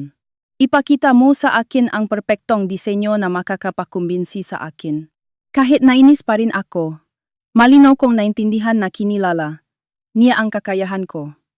Ang matinding konfrontasyong ito, sa halip na ilayo kami, ay tila mas nagpalapit pa sa amin sa ibang level sa level ngang paganga at paggalang sa talento ngang isa't isa. Sa itinakdang araw, isinumite ko ang final blueprint kay Alon. Sa pagkakataong ito, tahimik niyang sinuri ang blueprint ng napakaingat. Pagkaraan ngang ilang sandali, tumingala siya at nagsabi ngang isang salita lang. Ayos na. Ituloy niyo ang planong ito. Nang makuha ko ang kanyang pag-apruba, tila nawala sa isang iglap ang pagod ng 3 araw na puyatan. Tila umusat sa bagong kabanata ang relasyon namin. Malamig pa rin siya, ngunit naramdaman kong nagbago na ang tingin niya sa akin. Ilang araw ang lumipas. Sinabi ni Alon na kailangan niyang pumunta sa Cebu para sa isang linggong business trip. Pagkalis niya, muling binalot ng katahimikan ang malawak na mansyon. Tamang-tama naman na dumating ang kaarawan ng matalik kong kaibigan na si Eman. Dahil matagal na kaming hindi nakita, paulit-ulit akong pinalalahanan ni Eman na siguradong pumunta sa party. Ang birthday party ay ginanap sa isang bar sa BGC na may masiglang atmosfera. Nakipag-usap ako ng masaya sa mga kaibigan kong matagal ko nang hindi nakita. Pansamantalang kinalimutan ang nga problema. Nang nasa kasagsagan na ang kasiyahan, biglang bumulong ang isang kaibigan. Nabalitaan niyo na ba? Yung first love ni Alon Mondragon. Yung anak ng chairman ng Del Rosario Holdings. Si Marikit Del Rosario. Malapit na raw siyang umuwi sa Pilipinas. Sa mga salitang iyon, parang nabingi ang tainga ko. First love. Marikit Del Rosario. Pilit akong gumawang natural na ngiti at nakunwaring kalmado. Talaga, saan mo naman narinig ang sismis na yan? Totoo yan. Yung kaibigan ko. Kasabayan ni Alon Mondragon na naaral sa ibang bansa noon. Kababata raw sila at sobrang close talaga. Kung hindi lang daw biglang lumipat sa ibang bansa ang pamilya niya dahil sa problema, sigurado raw na siya ang misis Mondragon ngayon. Yan ang usap-usapan. Ang mga bulungan ng mga tao ay parang matatalim na karayom na tumutusok sa puso ko. Napansin ni Eman na namutla ako at nagmamadaling inayos ang sitwasyon. Tumigil nga kayo. Ang babastos niyo, nasa harap niyo si Hiraya. Ngunit sa sandaling iyon, narinig ko ang pamilyar ngunit pinakaayaw kong marinig na boses mula sa likuran. Tama ang sinabi nila. Hiraya Manansala, isa ka lang talagang pamalit. Si Javier Cortez. Hindi ko namalayang nakatayo na pala siya sa likuran ko, may ekspresyong puno ngang pangungutya. Tumahimik ang lahat at nakatingin sa amin na nagpipigil ngang hininga. Dahan-dahan akong lumingon at tinitigan siyang masama gamit ang mga matang kasing lamig ng yelo. Anong ibig mong sabihin? Humabang palapit sa akin si Javier habang nanunuya. Ang tingin niya ay dumaan sa balikat ko at tumigil sa likod ko. 3 taon kang hinanap ni Alon. Hindi mo ba alam kung bakit? Hindi dahil mahal ka niya. Dahil ang pilat sa likod mo ay kamukhang-kamukhang ang pilat ng Marikit Del Rosario na yon. Para akong binuhusan ng malamig na tubig. Ang pilat sa likod ko. Namba, ang maliit na pilat na nakuha ko nung bata ako nang sumamplang ako sa bisikleta. Hindi malaki pero medyo halata. Posible kayang dahil sa pilat na iyon, Ang manakaw na litrato, ang tahimik na interes, ang seryosong debate sa proyekto, at maging ang awkward na kabaitan noong maulan na gabi. Lahat ng iyon ay hindi para sa akin, kundi dahil hinahanap niya ang anino ng ibang tao sa akin. Yung marikit na yon, may pilatin sa eksaktong parahong lugar at parahong itsura. Pagpapatuloy ni Javier sa boses na kasing lamig na patalim. Pinili ka niyang pakasalan dahil ikaw ang pinaka-perpektong pamalit habang hindi pa makawi ang tunay na marikit. At ngayong uwi na ang orihinal. Hanggang kailan mo sa tingin mo na mananatili ang pwesto mo? Ang malupit na katotohanang ibinunya ni Javier ay parang kidlat na tumama sa ulo ko. Gumuho ang lahat sa isang iglap. Ang kakarampot na tuwa at pag-asa na nagsisimulang sumibol sa puso ko nitong mga nakaraang araw ay nadurog at kumalat. Napagtanto ko na isa lang akong anino, pamalit sa ibang tao. Hindi ko na maalala kung paano ako nakataka sa birthday party ni Eman. Umaalinggaw-naw sa tainga ko ang pangungutya ni Javier at ang magabulungan ng magkakaibigan na puno nga awa na naging isang nakakarinding ingay. Naglakad-lakad ako sa mga begetse sa kalaliman gabi na parang bala sa sarili. Ang maningning na neon signs ay walang emosyong tumatanglaw sa maputla kong mukha, ngunit wala akong maramdaman. Walang laman ang puso ko. Pamalit. Ang salitang iyon ay parang sumpa na tumatakbo sa isip ko. Pinagpipira-piraso ang puso ko. Ang pilat sa likod ko. Isang simpleng sugat noong bata ako dahil sa kapabayaan na dapat ay walang kahulugan. Iyon ba ang nakdikta sa halaga ng buhay ko sa nakalipas na 3 taon? Ang tinitingnan niya ay hindi ako, kundi ang ilusyon ni Marikit del Rosario na nasa likuran ko. Ang nanakaw na litrato, ang painting sa opisina, ang seryosong tingin sa proyekto, at ang awkward na kabaitan noong maulan na gabi. Lahat ay peke. Sa pamamagitan ko, binabalikan lang niya ang alaalangang tunay na babae. May mas higit pa bang kahihiyan dito? Ang munting pag-ibig na tahimik kong inalagaan ng mag-isa sa loob ng 3 taon ay marahil isang katawa-tawang hindi pagkakaunawaan lang sa paningin niya na hindi karapat-dapat paktawanan. Pagbalik ko sa malamig na mansyon, ang lawak at katahimikan nito ay lalong nagparamdam sa akin ng pag-isa at nagtulak sa akin sa bangin ng kawalan ng pag-asa. Sa nanginginit na mga paa, binuksan ko ang aking walk-in closet. At walang pag-aalinlangang kinuha ang pinakamalaking maleta. Pagkatapos ay walang awa kong inihagis doon ang lahat ng gamot ko na parang kinamumuhian ko ang maitom nga damit, libro, design tools, at larawan ni Lola. Ayoko nang manatili dito kahit isang segundo pa. Sobra na ang pamumuhay bilang anino ng iba, bilang pamalit sa iba. Kailangan kong umalis agad sa lugar na ito na nagbigay sa akin ng kahangalang ilusyon at walang awang nagtulak sa akin sa bangin. Habang hila-hila ko ang malaking maleta at pababa sa sala, biglang bumukas ng tahimik ang mabigat na pinto sa harap. Dumating si Alon Mondragon. Mukhang pagod na pagod siya. Maputla ang kanyang mukha, maluwag ang kurbata na dapat ay perpektong nakatali, at may malalalim na kunot sa kanyang mamahaling polo. Sabi niya 1 linggo ang business trip, pero 4 na araw pa lang ang nakakalipas. Nang makita niya akong nakatayo sa gitna ngang sala kasama ang malaking maleta sa tabi ko, kumunot ng matindi ang kanyang matalim na kilay. Sa kanyang malamig na tingin ay may malinaw na kulay ng galit. Saan ka pupunta?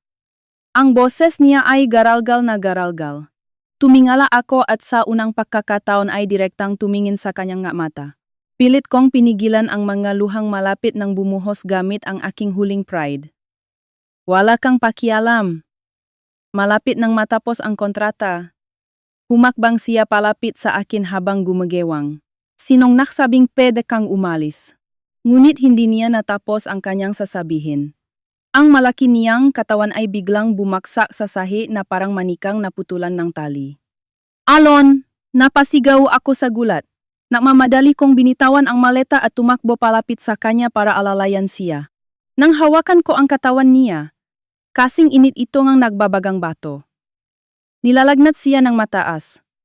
Sa puso ko ay may samangang loob, galit, at malalim na sakit.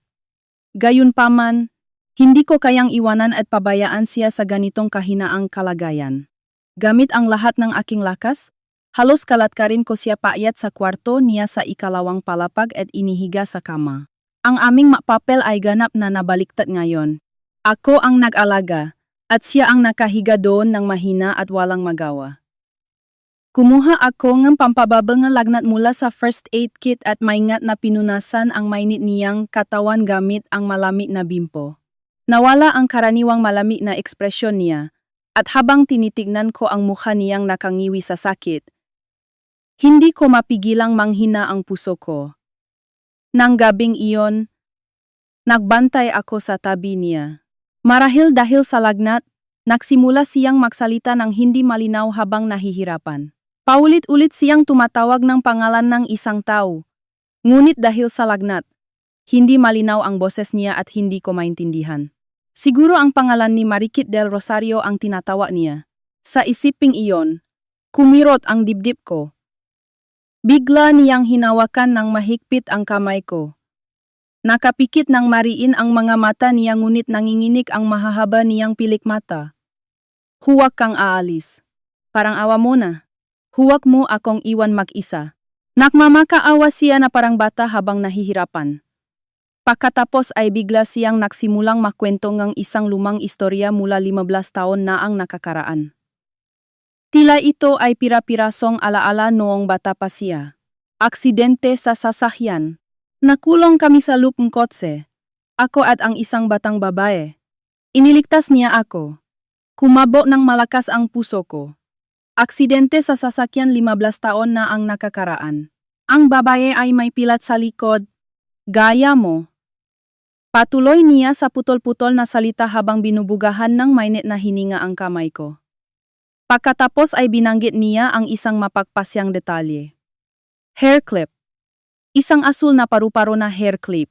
15 taon na kitang hinahanap. Nanigas ako sa kinatatayuan ko. Parang bumaliktad ang daloy ng dugo sa buong katawan ko. Ang lahat ng alaalang itinago ko mula nung bata ako ay biglang bumalik ng malinaw na parang rumaragasang baha. 15 taon na ang nakakaraan, pawi galing sa elementarya, nakakita akong nakakatakot na aksidente sa sasakyan. Isang luxury car ang nawalan ng kontrol at bumangga sa malaking puno sa gilid ng kalsada. Nakita ko ang isang batang lalaki na nakulong sa loob ng kotse at dumudugo ang noo. Walang tao sa paligid. Walang pag-alinlangan akong kumuha ng bato sa gilid ng kalsada. Desperadong binasag ang bintana ng kotse. At pilit na hinila palabas ang batang lalaki bago sumabog ang kotse. Sa kaguluhan, nawala ko ang paborito kong asul na paru-paro na hair clip na kabibili lang ni Lola para sa akin. At ang likod ko ay malalim ding nasugatan ng bubok.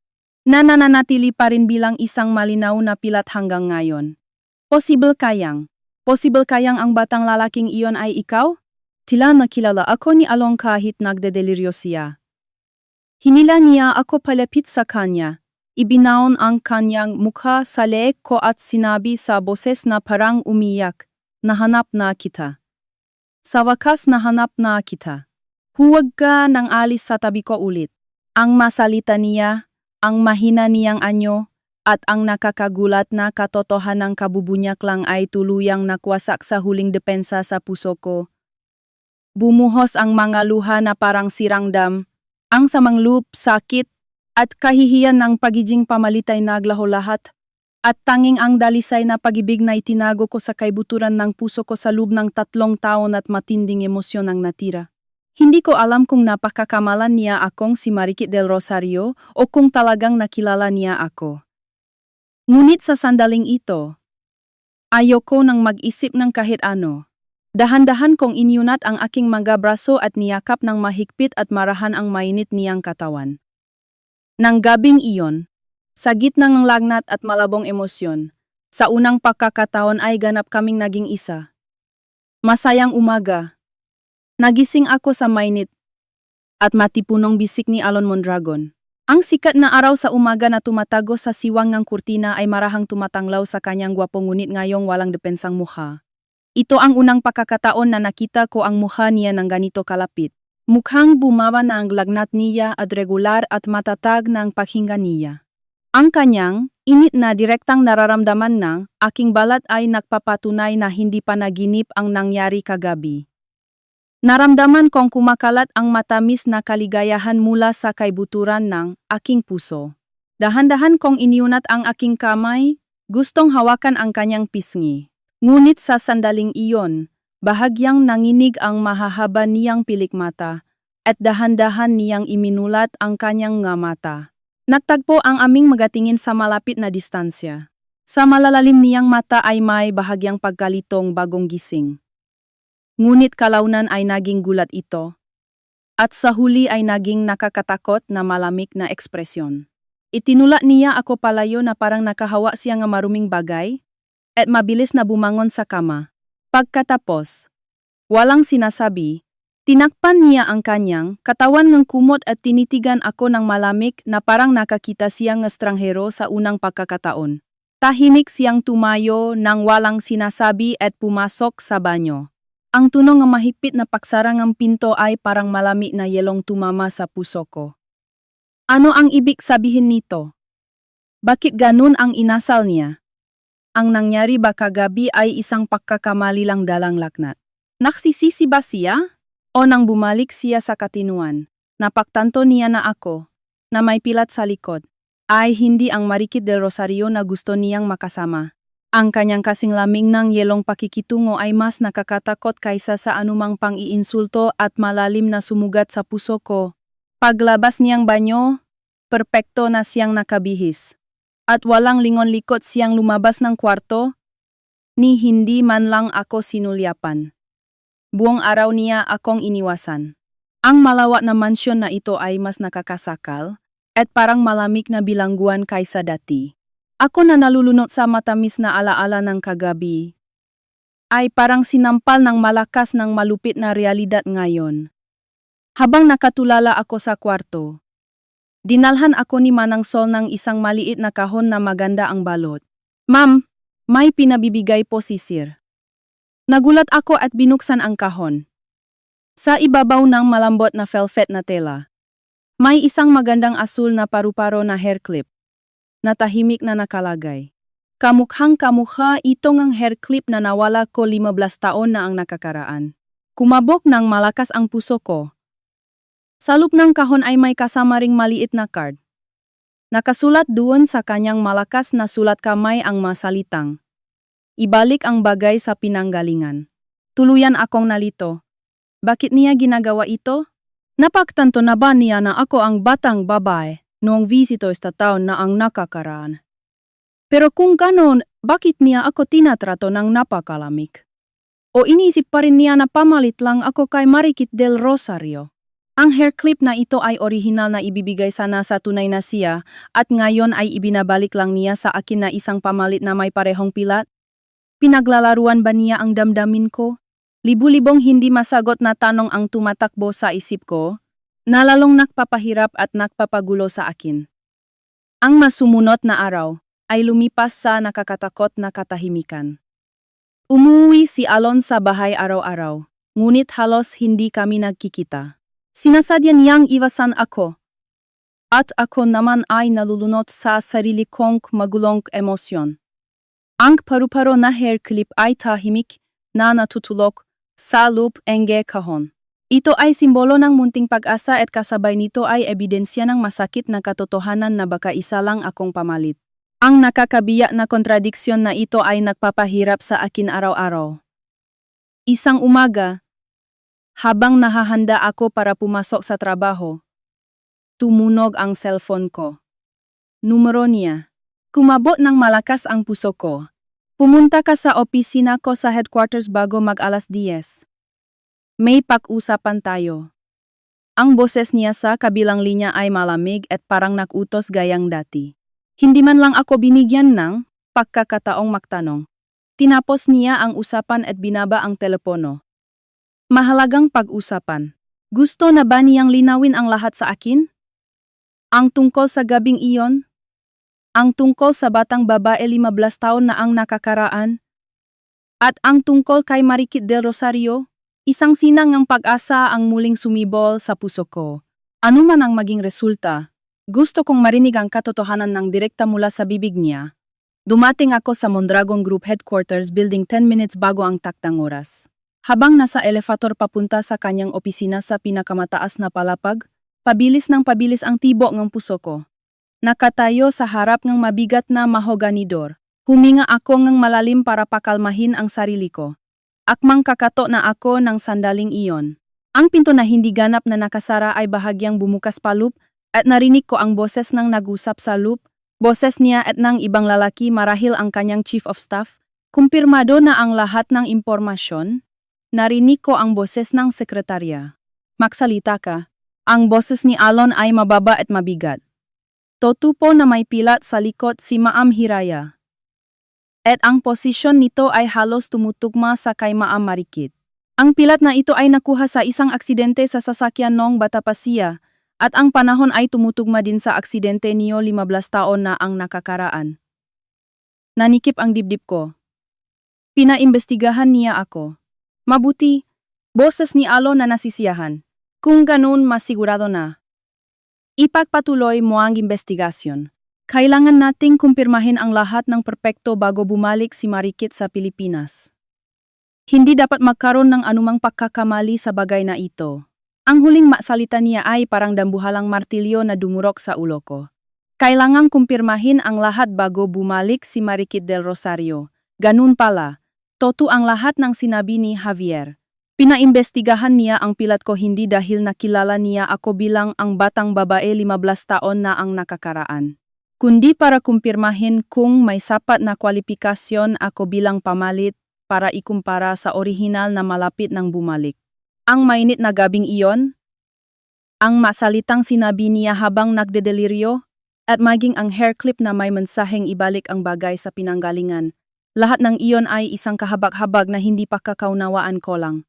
Napakamalan niya akong ang ideal na babae sa panaginip niya, at nang bumalik siya sa katinuan, napaktanto niya na nakagawa siya ng malaking pagkakamali at malamig akong itinulak palayo. Ang sakit at pagkabigo ay umabot sa sukdulan. At tuluyang nilamon ang lahat ng pag-asa sa puso ko, naramdaman kong napakabobo at kaawa-awa ngang sarili ko dahil nagkaroon ako ngang kahit kaunting ilusyon tungkol sa damdamin niya. Ang kamay kong nakataas para kumatok ay nanghihinang bumaksak. Wala na akong lakas ng loob na buksan ang pinto at harapin ang malupit na katotohanan.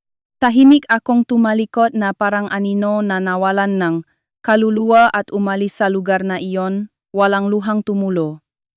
Dahil ang puso ko ay tuluyan nang natuyo, ang 3 taon kong buhay may asawa, ay magwawakas na nag-iwan lamang ang malamig na katotohanan na ako ay anino lamang ng iba. Pagbalik ko sa mansyon, hindi ko na inayos ang manggagamit ko. Wala na akong lakas para gawin iyon. Naupo lang ako sa mesa sa kanyang opisina at kinuha ang divorce papers. Nauna niyang ibinigay sa akin. Pagkatapos, ay nakpadala ako ng maikli at tiyak na mensahe sa kanya. Napag-isipan ko na, hindi na kailangang maghintay ng 1 buwan. Maghiwalay na tayo agad. Ipadadala ko ang mga dokumento sa pamamagitan ng abogado. Pagkatapos ay padala ang mensahe. Pinatay ko ang cellphone ko at inihagis sa sulok ng mesa. Talagang tapos na ang lahat. Sa mga sumunod na araw, namuhay ako na parang programadong makina. Tahimik kong iniwan ang napakalawa na mansyon at umupang ngang maliit na studio apartment malapit sa kumpanya ko. At para wala akong panahon na mag-isip ng ibang bagay, ibinuhos ko ang sarili ko sa trabaho. Ganap kong pinutol ang lahat ng komunikasyon kay Alon. Hindi ko sinagot ang lahat ng tawag at mensahe niya. Kami nga abogado niya ay nagpoproseso ang annulment sa paraang pangnegosyo. Ang lahat ay maayos na umusad patungo sa katapusan. Isang hapon, katatapos lang ng mahalagang pulong sa kliyente, nakatanggap akong mensahe mula sa hindi kilalang numero. Magandang hapon po, Ma'am Hiraya. Ako po si Marikit del Rosario. Pwede po ba tayong makita sandali? Mayroon pong napakahalagang bagay tungkol sa inyo at kay Kuya Alon. Sa tingin ko po ay, dapat niyong malaman ang katotohanan. Marikit del Rosario. Ang pangalang iyon ay muling lumitaw sa harap ko na parang matalim na patalim na tumutusok sa sugat na hindi gumagaling. Nakawi na pala siya. Para bawiin ang lahat na orihinal na kanya. Bakit gusto niya akong makita? Para ipakmayabang ang kanyang tagumpay? O para kaawaan ako na isang kaawa-awang talunan? Puno ngang matinding tunggalian ang puso ko. Ngunit sa huli, nagpasya akong makipakita sa kanya. Gusto kong makita ng sarili kong mga mata kung anong klaseng tao ang orihinal na babae na ginampanan ko bilang pamalit sa loop ngang 3 taon. At gusto kong tuldukan ng malinaw ang kasuklam-suklam na kwentong ito. Nakasundo kaming makita sa isang tahimik na antique cafe sa Intramuros. Nauna akong dumating at kumuha ng pwesto sa sulok malapit sa bintana.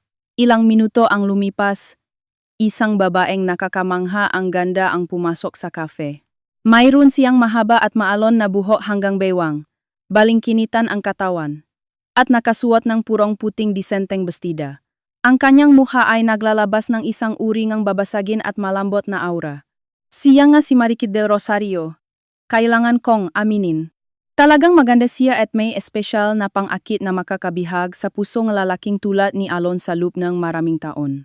Nang makita ako ni Marikit, bahagya siyang ngumiti, lumapit at tahimik na umupo sa tapat ko. Salamat sa pagpunta. Ma'am Hiraya, ano ang dahilan kung bakit mo ako hinanap? Tanong ko ng diretso, hindi itinatago ang lamig. Ayoko nang mayayanik pa ang damdamin ko. Tinitigan ako ni Marikit ng komplikadong tingin. Sa magaganda niyang mata ay may pahinging ang paumanhin, at malalim na pakiramdam ng pagkakasala. Huminga siya nga malalim at nagsalita sa malinaw ngunit medyo nanginginig na boses. Ma'am Hiraya, pumunta ako dito ngayon para humingi ng tawad sa inyo at para sabihin ang katotohanang itinago sa loob ng 15 taon. Kumunot ang nuko. Hindi ko maintindihan kung ano ang sinasabi niya. Sa aksidente sa sasakyan 15 taon na ang nakakaraan, nanginginig ang boses ni Marikit habang nagsisimula, hindi ako ang nagligtas kay Kuya Alon. Ikaw yon. Nanigas ako sa kinatatayuan ko at nablangko ang utak ko. Anong ibig mong sabihin? Ako rin ang may kasalanan ng aksidenteng iyon. Nagsimulang mamuo ang malalaking luha sa mga mata ni Marikit. Noong panahong iyon, high school pa lang ako, walang muwang sa mundo, at palihim kong minaneho ang kotse ni Papa, at na-aksidente. Takot na takot ako. Nagtago ako sa damuhan sa malapit at nakita ko ang lahat. Nakita ko ang isang maliit na batang babae ikaw na buong tapang na binasag ang bintana ng kotse at hinila palabas si Kuya Alon. Nakita ko ring nahulog mo ang asul na paru-paro na hair clip at nagkaroon ka nga malalim na sugat sa likod. Hindi ako makapaniwala sa bawat salitang sinasabi niya. Gusto kong isipin na kasinungalingan lang ito. Pagkatapos nun, nung dumating ang nga tao, takot na takot ako at wala akong lakas ng loob na aminin ang kasalanan ko. At nang magising si Kuya Alon sa ospital at magtanong kung sino ang nagligtas sa kanya, dahil sa panandaliang kahinaan at kasakiman, nakagawa ako ngang matinding kasinungalingan. Napanggap ako na ako ang nagligtas sa buhay niya. Humagulgol si Marikit. Sa loob ngang 15 taon, ang kasinungalingang iyon ang nagpahirap sa akin araw-araw. Napakabait ni Kuya Alon sa akin pero hindi niya ako minahal kahit kailan. Ang tingin niya lang sa akin ay nakababatang kapatid. Isang taong kailangan niyang pagbayaran ng utang na loob.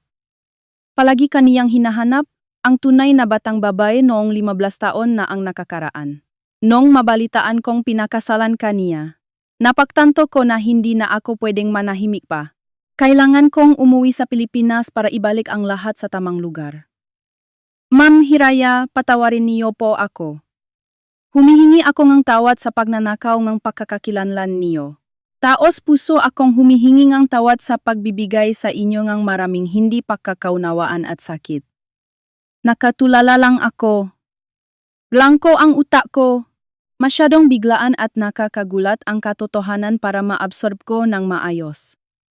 Wala palang pamalit sa kahit kanino. Ang taong 15 taong hinanap ni Alon ay hindi si Marikit del Rosario. Hindi rin ibang ilusyon. Ang taong iyon ay walang iba kundi ako, mismo mula simula hanggang huli. Tila natutunaw ang lahat ng hindi pagkakaunawaan at sakit na parang yelo sa ilalim ng araw.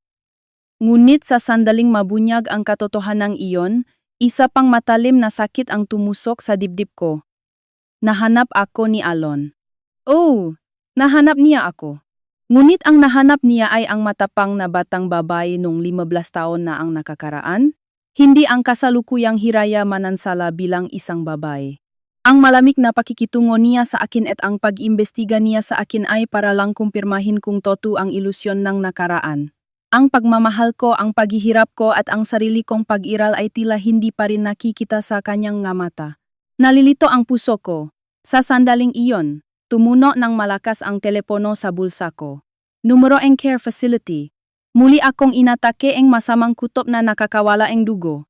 Nakmamadali akong sumagot sa telepono. Ma'am Hiraya, pumunta po kayo agad. Ang lola niyo. Kritikal na naman. Ang boses ng nurse sa kabilang linya ay mas apurado kaysa noong nakaraan. Akute kidney failure po at napakasama ng kondisyon niya. Hindi na kayain ang pasilidad dito. Kailangan na siyang ilipat sa mas malaking ospital ngayon din. Parang may malakas na pagsabog sa utak ko. Ang lahat ng hindi pagkakaunawaan at iniisip tungkol kay Alon, kay Marikit, at sa pag-ibig ay naglaho sa isang iglap at tanging ang matinding takot ang kumontrol sa akin. Sang ospital?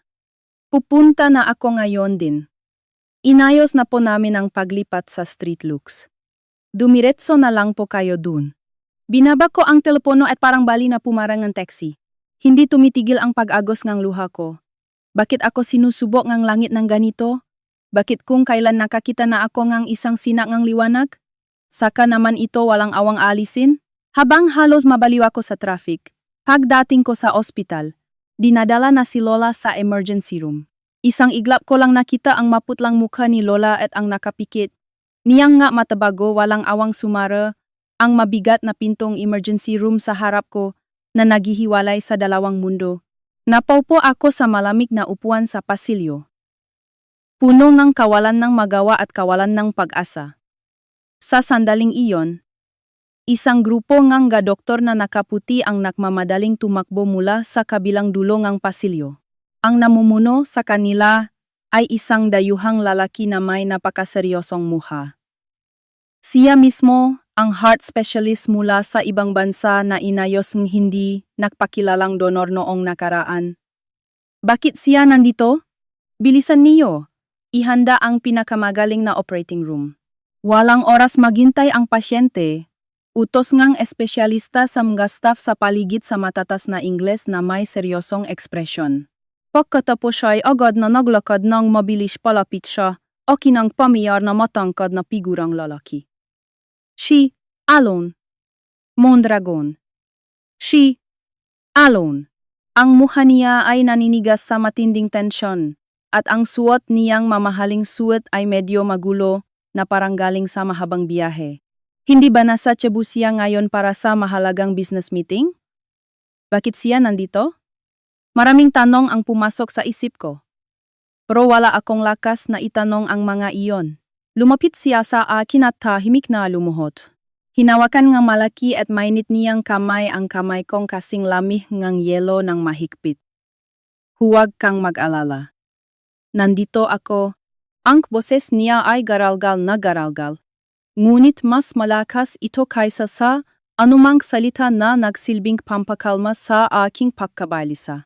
Kinansel ko ang meeting sa Cebu. Pakarinig kong balita. Bumalik ako agad gamit ang private jet. Handa na rin ang pinakamagaling na medical team? Siguradong magiging maayos ang lola mo? Ginawa niya ba ang lahat na ito para sa akin? O dahil ito sa utang na loob sa nagligtas ng buhay niya 15 taon na ang nakakaraan? Muling umakyat ang sakit at kalungkutan mula sa kaibuturan ng puso ko. Dahan-dahan kong inalis ang kamay ko sa kamay niya. At tinitigan ko siya ng diretso gamit ang ngamatang puno ng luha. Salamat, pero hindi mo na kailangang gawin ito. Ako na ang bahala kay Lola. Nagulat ako sa sarili ko sa tatang ng boses ko. Anong sinasabi mo? Kumunot ang noniya. Hindi may tago ang malalim na paalala sa mga mata niya. Nakita kami ni Marikit, diretsahan kong sabi. Bahagyang nanlaki ang mga mata niya. Alam ko na ang lahat. Na 15 taon mo akong hinahanap, tama ba? Pero ang nahanap mo ay ang matapang na batang babae noong 15 taon na ang nakakaraan. Ang tagapagligtas sa alaala mo, at isa lamang na ilusyon. Hindi ang kasalukuyang hiraya manansala. Muling tumulo ang maluha sa pisgi ko. Ang damdamin mo at ang interes mo, lahat ng iyon ay para sa ilusyong iyon. Ayokong tanggapin ang damdaming hindi talaga para sa akin. Kaya itutuloy natin ang annulment gaya ng plano. Tumagal ng ilang oras ang operasyon ni Lola. Nakaupo kami ni Alon sa makaharap na upuan sa waiting room at wala nang naksalita pa, isang mabigat na katahimikan ang namagitan sa amin. Sa wakas, tahimik na namatay ang ilaw sa operating room, lumabas ang espesyalista pagkatapos magtanggal ng maskara. Punong pagod ang mukha niya, pero may kalmadong ekspresyon ng kaluwagan. Tagumpay ang operasyon. Nalampasan na ang krisis. Kung magpapahinga ng mabuti ang lola niyo, unti-unti siyang gagaling. Napabuntong hininga ako ng malalim sa kaluwagan at naramdaman kong nawalan ng lakas ang buong katawan ko. Kung wala si Alon, hindi ko talaga alam kung paano ko malalampasan ang lahat ng ito. Tahimik din siyang tumayo at yumuko ng malalim sa medical team para magpasalamat. Ilang araw ang lumipas, inilipat si Lola sa recovery room ng regular ward. Nakakagulat na gumanda ang kondisyon niya. Nang makita niyang nakatulala ako sa labas habang nasa tabing ang kama niya, marahan niyang hinawakan ang kamay ko gamit ang mahina pa niyang kamay. Ikaw talagang bata ka? Anong nangyari? Bakit ganyan ang mukha mo? Pilit akong ngumiti. Wala po Lola, basta mayos kayo, ayos na rin ako. Matagal akong tinitigan ni Lola sa mata bago nagsalita. Apo, pumunta ka sa lumang bahay natin sa probinsya at hanapin mo ang kahoy, na kahon sa ilalim ng kama ko. Dalhin mo dito ang lumakong diary na nandun. Diary? Nagulat ako. May ugali akong magsulat ng diary nung bata ako, pero tinigil ko na noong nagtrabaho na ako dahil sa busy. Ang sinasabi ni Lola ay malamig ang diary nung elementary pa ako. Mahigit 10 taon na ang nakakaraan. Bakit po ngayon? Dalhin mo na lang. Malalaman mo rin. Ngumiti. Si Lola ngang misteryoso na parang may alam siya. Hindi ko man maintindihan. Nakpasya akong sundin ang sinabi ni Lola. Ang lumang apartment na tinirhan namin ni Lola ay sa kabutihang palad ay nandun pa rin. Manipis na alikabok ang nakapatong sa kwarto. Gaya ngang sinabi niya, nahanap ko ang lumang kahoy na kahon sa ilalim ng kama. Sa loop nito ay magagamit nung bata ako tulad ng text, mga kupas na litrato, at iba pang nostalgic na alaala. At sa pinakailalim ay natutulok ang isang kupas na dark brown leather notebook. Pinagpag ko ang alikabo at dahan-dahang binuklat ang matitigas na pahina isa-isa. Lumitaw ang pangit kong sulat kamay nung bata ako. At nang buklatin ko ang pahina noong 10 taong gulang ako, napatigil ang kamay ko sa pahinang may bakas ng luha na nakpalabos sa tinta at mukhang nagmamadaling isinulat. Nakakatakot ngayon. Pauwi galing school. Nakakita ako ng kotseng bumangga sa puno. May batang lalaki sa loob ng kotse, maraming dugo. Binasa ko ang bintana gamit ang bato at hinila ko siya palabas. Ang gwapong batang yon. Pero nakakaawa siya tignan nung oras na yon. Pagkahila ko sa kanya, sumabog yung kotse. Takot na takot ako kaya tumakbo ako pauwi. Pabalik ko, marami ng tao. Nawala ko yung asul na paru-paro na hair clip na bigay ni Lola. Nasugatan din yung likod ko, ang sakit. Pero naisip ko na siguradong nailigtas ko siya. Ang tapang ko noong oras na yon. Sana okay lang yung batang yon. Ang lahat ay malinaw na bumalik sa isip ko na parang slow motion na pelikula. Ang takot nung araw na iyon, ang sakit, at ang pagmamalaki na naramdaman ko kahit bata pa ako, ang batang lalaki, ang hair clip, at ang pilat sa likod. Lahat ay perpektong tumutugma sa diary na ito. Ang diary na ito ay hindi may tatangging ebidensya na walang sinuman ang makakaila. Ang batang babae na hinahanap ni Alon Mondragon ay walang iba kundi ako mismo. Hindi ito isang pagkakamali o pamalit. Ang huling piraso nakaraan ay tumama na sa tamang lugar. Niyakap ko ang diary at muling umiyak. Ngunit sa pagkakataong ito, hindi ito luhang sakit o kalungkutan.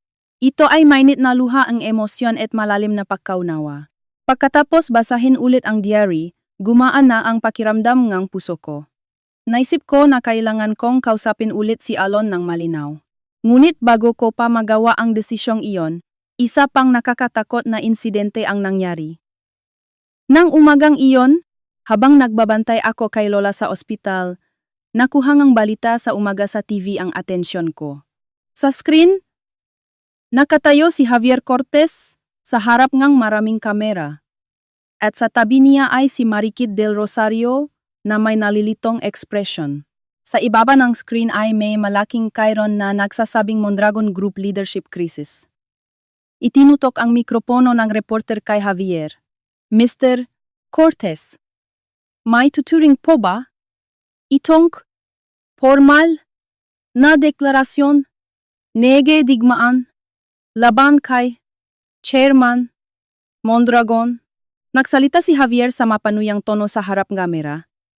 Kamakailan, ang chairman ng Mondragon Group na si Alon Mondragon ay patuloy na gumagawang hindi maintindihan at kahina-hinalang gahakbang. Bigla niyang kinansel ang mahalagang pulong sa mga partner sa Cebu ng walang dahilan na nagdulot ng bilyon-bilyong pisong pagkalugi sa kumpanya para lang lutasin ang isang personal at pribadong problema. Sa tulong ng pahaya ni Ms. Marikit del Rosario na matagal nang kakilala ni Chairman Mondragon. Naniniwala ako na ang Board of Directors ng Mondragon Group ay dapat na mahigpit na suriin muli ang kakayahan ni Chairman Mondragon bilang pinuno. Ang isang taong inuna ang personal na damdamin kaysa sa interes ng buong grupo ay walang karapatan sa posisyong iyon. Ginamit ni Javier ang biglaang pagbalik ni Alon para tulungan si Lola, at matalinong binaluktot ito na parang isang love scandal para atakihin siya at ang buong Mondragon Group. Dinamay pa niya si Marikit at ginamit bilang kasangkapan para i-pressure ang Board of Directors. Pinipilit niya si Alon na pumili sa pagitan ng kumpanya at sa akin. Isang napakasama at kasuklam-suklam na sabuatan. Mahigpit kong kinuyom ang aking mga kamao. Isang matinding apoy ng galit ang nag-alap sa puso ko. Hindi ko pwedeng hayaan na harapin niya ang sitwasyong ito ng mag-isa. Pagkatapos ng balita, tumunog ang cellphone ko. Galing ito sa sekretarya ni Alon. Ma'am Hiraya, gusto po kayong makausap agad ni Chairman. May mga bagay po na kailangan niyong malaman. Apurado ang boses ng sekretarya. Walang pag-alinlangan akong pumayag agad. Pagkaraan ng 30 minuto, isang kotse ang dumating sa ospital. Dinala ako nito, hindi sa headquarters ni grupo kundi sa isang liblib na guest house sa Tagaytay na may maigpit na seguridad. Naghihintay dong si Along. Pagod ang mukha niya, ngunit ang tingin niya ay hindi karaniwang determinado. Wala siyang sinabi at iniabot sa akin ang isang makapal na tumpok ng dokumento. Basahin mo to. Ano kaya ito? Maingat kong binuksan ang madokumento. Ito ay kopya ng medical records pagkatapos ng aksidente niya 15 taon na ang nakakaraan. Sa Rescue Information Column, nakasulat na ang pangalang Marikit del Rosario. Ngunit sa tabi nito ay may maliit na memo na isinulat ng investigador gamit ang pulang balpen. Binago pagkatapos. Ayon sa maraming saksi, ang totoong nagligtas ay posibleng isang hindi kilalang batang babae na nasa 10 taong gulang. Ang dokumentong ito ay perpektong nagpapatunay na totoo lahat ng sinabi ni Marikit, ngunit ang mas ikinagulat ko ay ang sumunod na mga dokumento. Ito ay kopyang birth certificate ko at ng mga magulang ko at isang komplikadong family tree ng pamilya Mondragon. Hindi ko maintindihan. Nalilito akong tumingin sa kanya. Lumapit si Alon at sinabi sa mababang boses na may malalim na kalungkutan sa kanyang mamata, ang tunay na pangalan ng ama mo ay Andres Mondragon. Siya ang tiyuhin ko. Para akong tinamaan ng kidlat sa gulat. Kung ganon. Magpinsan tayo? Parang nabasa niya ang iniisip ko, nagmamadali siyang magpaliwanag. Huwag kang mag-alala. Wala tayong relasyon sa dugo. Ang ama ko ay ampon ng lolo ko. Inampon siya noong bata pa siya at pinalaki. Si Tito Andres lang ang tanging tunay na anak lolo ko. Nakahinga ako ng maluwag, ngunit agad na nabunyak ang mas nakakatakot na sikreto. Ang direktang linyang dugong pamilya Mondragon ay may pambihirang genetic disease sa dugo. Ang mga may ganitong sakit ay hindi lumalagpas ng 50 anyos. Tumingin siya sa malayo habang nagpapatuloy. Ang mga magulang ko ay parehong magaling na genetic engineering researchers. Ginugol nila ang kanilang buhay sa paghahanap ng lunas sa sakit na ito, at sa wakas ay natuklasan nila na ang susi ay nasa espesyal na genes mo. Hindi ako makapagsalita sa gulat. Nung taong malapit nang matapos ang research, may nangyaring aksidente. Namatay ang magulang ko sa kahina-hinalang suno sa laboratorio at nawala ang lahat ng research data. At ikaw naman ay dinalang lola mo. Pinalitan ang pagkakakilanlan niyo. Umalis sa lugar na ito at namuhay ng tahimik. Dumaan ang apoy ngamput sa mga mata ni Alon. Hindi iyon aksidente. Pagpatay iyon. Ang nasa likod nito ay ang lolo ko, si Don Teodoro Mondragon, ang pinuno ng Mondragon Group. Ang bawat salita niya ay parang martilyo na dumurok sa ulo ko. Pinatay ang mga magulang ko. At ang mastermind ay ang pinuno ni Pamilya Mondragon, ang sarili niyang lolo. Gusto niyang solohin ang resultang research at balak niyang gamitin kabilang lunas para sa buong Pamilya Mondragon. Ang paghahanap ko sa iyo sa loob ng 15 taon ay noong una para lang tumanaw ng utang na loob. Pero nang unti-unti kong malaman ang masikretong ito, naging karera na ito laban sa oras. Kailangan kitang mahanap bago kaniya mahanap. Ang kontratang kasal na ito ay ang tanging paraan para mailagay kita sa tabi ko at maprotektahan kita ng legal. Ngayon ko lang naintindihan ang lahat. Ang kanyang hindi maintindihang lamig, ang kanyang distansya. Lahat pala ay para itago ang nakakatakot na sikretong ito at protektahan ako mula sa dambuhalang panganib na hindi ko alam. Habang nabibigla pa rin ako, tumuno ang cellphone ni Alon. Galing ito sa tauhan niya na nakabantay sa ospital. Chairman, dumating na po si Don Teodoro sa ospital. Papunta na po ang matauhan niya sa kwartong lola niyo. Agad na nanigas ang mukha ni Alon sa lami. Kumilos na pala siya. Hinawakan niya ng mahigpit ang kamay ko. Tara na, kailangan nating pumunta ngayon din. Pagdating namin sa ospital, ang pasilyo ay nasa gitna ng kaguluhan. Isang grupo ang matitipunong bodyguard na nakasuot, ang itim na suit ang mahigpit na nakaharang sa pinto ang kwarto ni Lola at walang pinapapasok. Ang kaharap nila ay isang matandang lalaki na may puting buhok at punong dignidad, ngunit ang kanyang tingin ay matalim na parang agila at naglalabas ng hindi pangkaraniwang aura. Siya mismo si Don Teodoro Mondragon. Tumabi kayong lahat. Hindi niyo ba kilala kung sino ako? Sigaw niya sa dumadagundong na boses. Dumalaw lang ako sa kamag-anak kong may sakit. Ang lakas ng loob niyong harangan ako. Pasensya na po, Don Teodoro. Pero walang sinuman ang pwedeng pumasok dito nang walang utos ni Chairman Alon. Sagot ng leader ng security team nang hindi umaatras. Nang makita kaming dumating, naningkit ang mata ni Don Teodoro. Ang kanyang tingin ay parang tumitingin sa isang daga, dahan-dahan niya akong tiningnan mula ulo hanggang paa. Alon. Tamang-tama ang dating mo. Paalisin mo agad ang mato. May pag-usapan kami ng babaeng to. Tumayo si Alon sa harap ko at hinarap ng diretso ang kanyang lolo. Umuwi na po kayo, lolo. Hinding-hindi ko po hahayaang saktan niyo ang taong ito. Ngumisi si Don Teodoro. Saktan? Ang babaeng to ang pag-asa ng buong Pamilya Mondragon. Ibabalik ko lang siya sa dapat niyang kalagyan. Ikaw bilang miyembro ng Pamilya Mondragon. Ang lakas ng loob mong kalabanin ang buong angkan para lang sa isang babay. Ang taong ito ay asawa ko. Kahit sino pa man, kung gusto niyong saktan ang asawa ko, kailangan niyo munang dumaan sa ibabawang bangkay ko. Ang boses ni Alon ay walang pag-aalinlangan at matatag na umalingaw-ngaw. Isang nakakasakal na standoff ang nakpatuloy. Sa sandaling iyon, Tahimik na bumukas ang pinto ng kwarto mula sa loop. Si Lola, na dapat ay mahina pa ang katawan, ay lumabas na nakaupo sa wheelchair na tinutulak ng nurse. Yakap-yakap ni Lola ang isang lumang kahoy na kahon ng may pag-iingat. Don Teodoro, matagal na tayong hindi nakita. Ang boses ni Lola ay mahina pero punong dignidad. Binuksan ni Lola ang kahon ng dahan-dahan.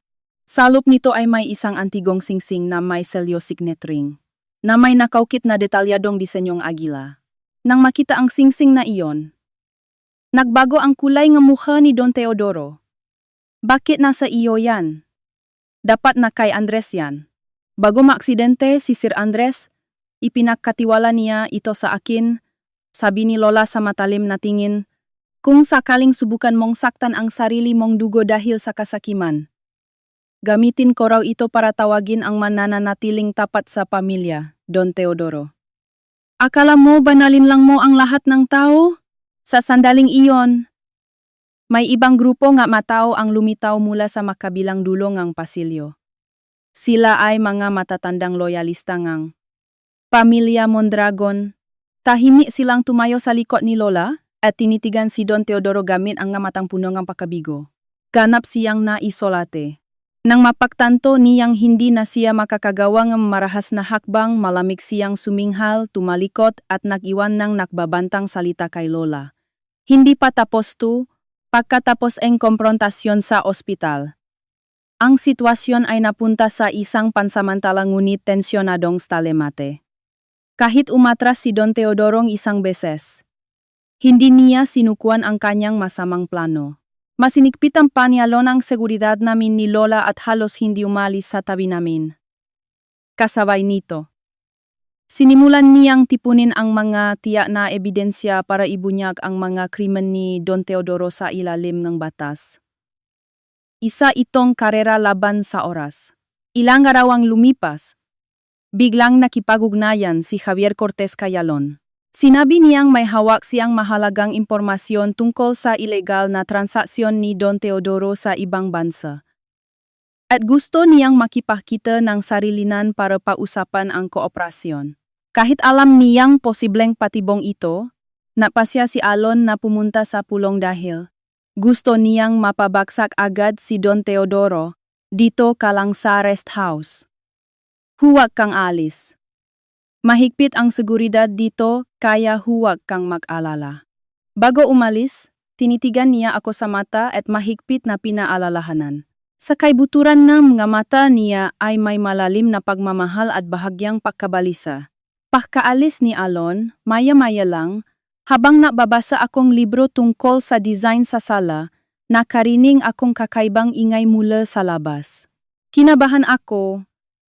Isang masamang kutob ang gumapang sa likod ko. Nagmamadali akong lumapit sa bintana para tignan ang hardin. At nakita ko ang isang nakakatakot na tanawin. Dosa-dosa ng lalaking nakaitim at may takip ang mukha ang madaling umaakyat sa mataas na pader at pumapasok sa loop ng bakuran. Mabilis nilang pinabaksak ang mga bodyguard na inilagay ni Alon. Parang sasabog ang puso ko, patibong nga ito. Ang pakikipakita kay Javier ay paraan lang para may layo si Alon sa rest house na ito. Ang tunay nilang layunin ay ako at ang huling research data na iniwan ng mga magulang ko na itinatago ko pa rin. Nagmamadali akong tumakbo sa secret room sa likod na bookshelf sa opisina na itinuro ni Alon sakaling may mangyari. At nagtago habang nagpipigil ng hininga. At gamit ang nanginginig na kamay, tinawagan ko siya. Alon, may ma-intruder sa rest house. Patibong to. Mula sa kabilang linya, narinig ko ang matinis na preno at nakakatakot na banggaan. Hiraya. Diyan ka lang magtago. Huwag kang lalabas kahit anong mangyari. Papunta na ako.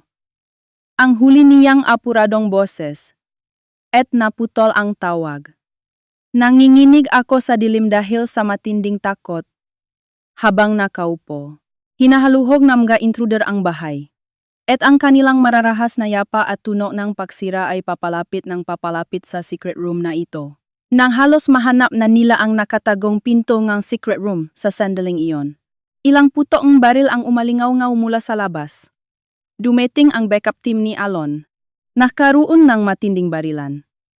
Ligtas akong nailigtas, ngunit hindi si Alon. Sa pagbalik niya sa rest house, inambush siya ng pangalawang grupo ni Don Teodoro. Binaliktad ang kanyang kotse at sa kaguluhan, nasugatan siya. Sa kabutihang palad, daplis lang ng bala sa braso ang natamo ni Alon. Ngunit sa sunod-sunod na pangyayaring ito, umabot na sa sukdulan ang lahat. Napaktanto niya na hindi na siya pwedeng maghintay pa. Kinabukasan, nagpatawa ang Mondragon Group ng emergency board meeting para lutasin ang krisis sa pamamahala na dulot ng panunusol ni Javier Cortez sa media. Ito ang huli at pinakamalaking pagkakataon niya. Para baliktarin ang sitwasyon, iginit kong sasama ako sa kanya. Hindi pwedeng harapin mo ang manggahalimaw na yon ng mag-isa. Sasama ako. Nakaupo si Alon sa kama habang may benda ang braso at tahimik akong tinitigan. Sa mga mata niya ay nandun ang karaniwang malalim, nakahinahunan at tiwala. Tumango siya ng malit na ngunit malino. Ang pinakamalaking conference room ng Mondragon Group Headquarters ay puno ng tao. Halos lahat ng board members at major shareholders ay dumalo. Si Don Teodoro ay nakaupo ng mayabang sa gitna, at sa tabi niya ay si Javier Cortez na may aroganteng enerhiti na parang sigurado na sa panalo. Magaginu at binibini, tumayo si Javier at nagsimula ng madamdaming talumpati. Ngayon, nagtipon tayo dito para ibunyag ang tunay na muhangang ilang tao. Hindi na kailangan yan, Chairman Cortez. Pinutol ni Alon ang sinasabi niya. Tahimik siyang tumayo kahit may benda ang braso. Lahat ng tingin ay natuon sa kanya. Ipinakita niya sa malaking screen ng conference room ang lahat ng ebidensyang nakalap niya sa mga nakaraang araw. Ang makahina-hinalang transaksyon ni Don Teodoro sa ibang bansa sa loob ng maraming taon, ma-illegal na kontrata, at ang hidden camera video kung saan inamin ni Javier Cortez na naglagay siya ng patibong para atakihin siya. Sa huli, ang recorded confession ni Mariquit del Rosario habang umiyak na nagbubunya ng buong katotohanan tungkol sa aksidente 15 taon na ang nakakaraan ay umalingaw-ngaw sa tahimik na conference room. Pinalot ng gulat ang conference room.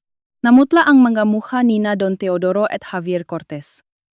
Kasinungalingan lahat yan. Gawa-gawa lang yan. Hinampas ni Don Teodoro ang mesa at sumiga. Walang utang na loob. Ang lakas ng lupang siraan ang sarili mong lolo. Sa gitnang kaguluhan, isang lalaking mukhang tapat na tauhan ni Don Teodoro ang biglang bumunot ng baril mula sa kanyang jas at itinutok sa akin. Walang gagalaw. Nakpanik ang conference room at sumigaw ang mga tao sa takot. Mukhang nawawala na sa sarili ang lalaki at nanginginig ang daliri niya sa gatilyo. Walang pag-alinlangang tumalon si Alon sa harap ko at hinarang ako gamit ang katawan niya. Bang! Isang nakakabinging putok ng baril ang umalingaw-naw. Ngunit ang bala ay hindi tumama sa akin o kay Alon. Binaril ng lalaki ang isa sa mga matatandang shareholder na sumubok pumigil sa kanya sa gitna ng kaguluhan. Mabilis na tumalon si Alon sa shareholder para itulak ito palayo. Bumaon ang bala ng malalim sa balikat niya. Gumewang siya at bumaksak sa sahig. Dumaloy ang dugo mula sa sugat at mabilis na namula ang kanyang puting polo. Alon! Napasigaw ako at tumakbo palapit sa kanya. Bumuhos ang luha ko na parang talon. Sa kabutihang palad. Hindi tumama sa vital organ ang bala. Pagkatapos ng isang linggong gamutan, nalampasan ni Alon ang krisis. At pagkatapos nun, nalutas ang lahat. Si Don Teodoro ay kinasuhan ng murder, conspiracy at maraming illegal na transaksyon at haharap sa batas. Ganun din si Javier Cortez at ang iba pang kalawan. Ang Mondragon Group ay pinatakbo sa ilalim ng pamumuno ng magagaling at tapat na tauhan ni Alon. Isang buwan ang lumipas. Lumabas na ng ospital si Alon. Hindi siya bumalik sa lumang mansyon, kundi dinala niya ako sa isang magandang maliit na bahay sa tabing dagat sa Batangas. Sabi niya, matagal na niyang binili ang lugar na ito para sa aming dalawa. Nung hapong iyon, sa ilalim na nga nakakasilaw na paglubog na araw, lumuhod siya sa harap ko. Hindi na siya nagsalita nga marami. Kinuha niya ang isang maliit na pulang velvet box. Sa loob nito ay may isang singsing na hugis asul na paru-paro na may kumikinang na brilyante na nakabaon. Isang napakagandang disenyo? Alam ko kung gaano karaming sakit at paghihirap ang naranasan mo sa nakalipas na 3 taon. Alam ko rin na hindi ako naging mabuting asawa. Pero simula ngayon, pwede mo ba akong bigyan ng pagkakataon? Pagkakataon na mahalin ka, protektahan ka, at pabayaran ang lahat sa iyo habang buhay. Pakakasalan mo ba ako ulit? Tumulo ang luhang kaligayahan sa pisngi ko. Tumango ako ng maliit ngunit malinaw. Isinuot niya ang singsing sa daliri ko at mahigpit kaming nagyakapan. Sa sandaling iyon, bigla akong naduwal. Nagmamadali akong tumakbo sa banyo. Sumunod si Alon na nag-alala. Nang makita niya ang maputla kong mukha, bigla siyang tumigil. At sa mga mata niya ay lumitaw ang walang katapusang tuwa. Kinabukasan sa ospital, nakangiting sinabing doktor, "Congratulations. Buntis po kayo, Mrs. At kambal pa. 1 taon ang lumipas. Araw-araw, dahan-dahan lang sa pahawa kay baby dagat. Langit, huwa mong agawin ang laruan ni kuya." Ang mali na hardin na naliligo sa sikat ng araw ay puno ngang masayang tawanan ng mga bata. Ang dating malupit na chairman grupo, na si Alon Mondragon ay magulo, na ang buho habang pinapatawa ang maliit na anak na babay. At ako naman ay karga ang masiglang anak na lalaki. Nakatinginan kami at masayang ngumiti sa isa't isa. Pagkatapos ang lahat ng bagyo, sa wakas ay dumating na ang mapayapang umaga. Ang aming pag-ibig ay nalampasan ang lahat ng pagsubok, at sabuatan. At sa wakas ay nagbunga ng matamis na prutas. Nakatayo ito doon na parang matibay na puno.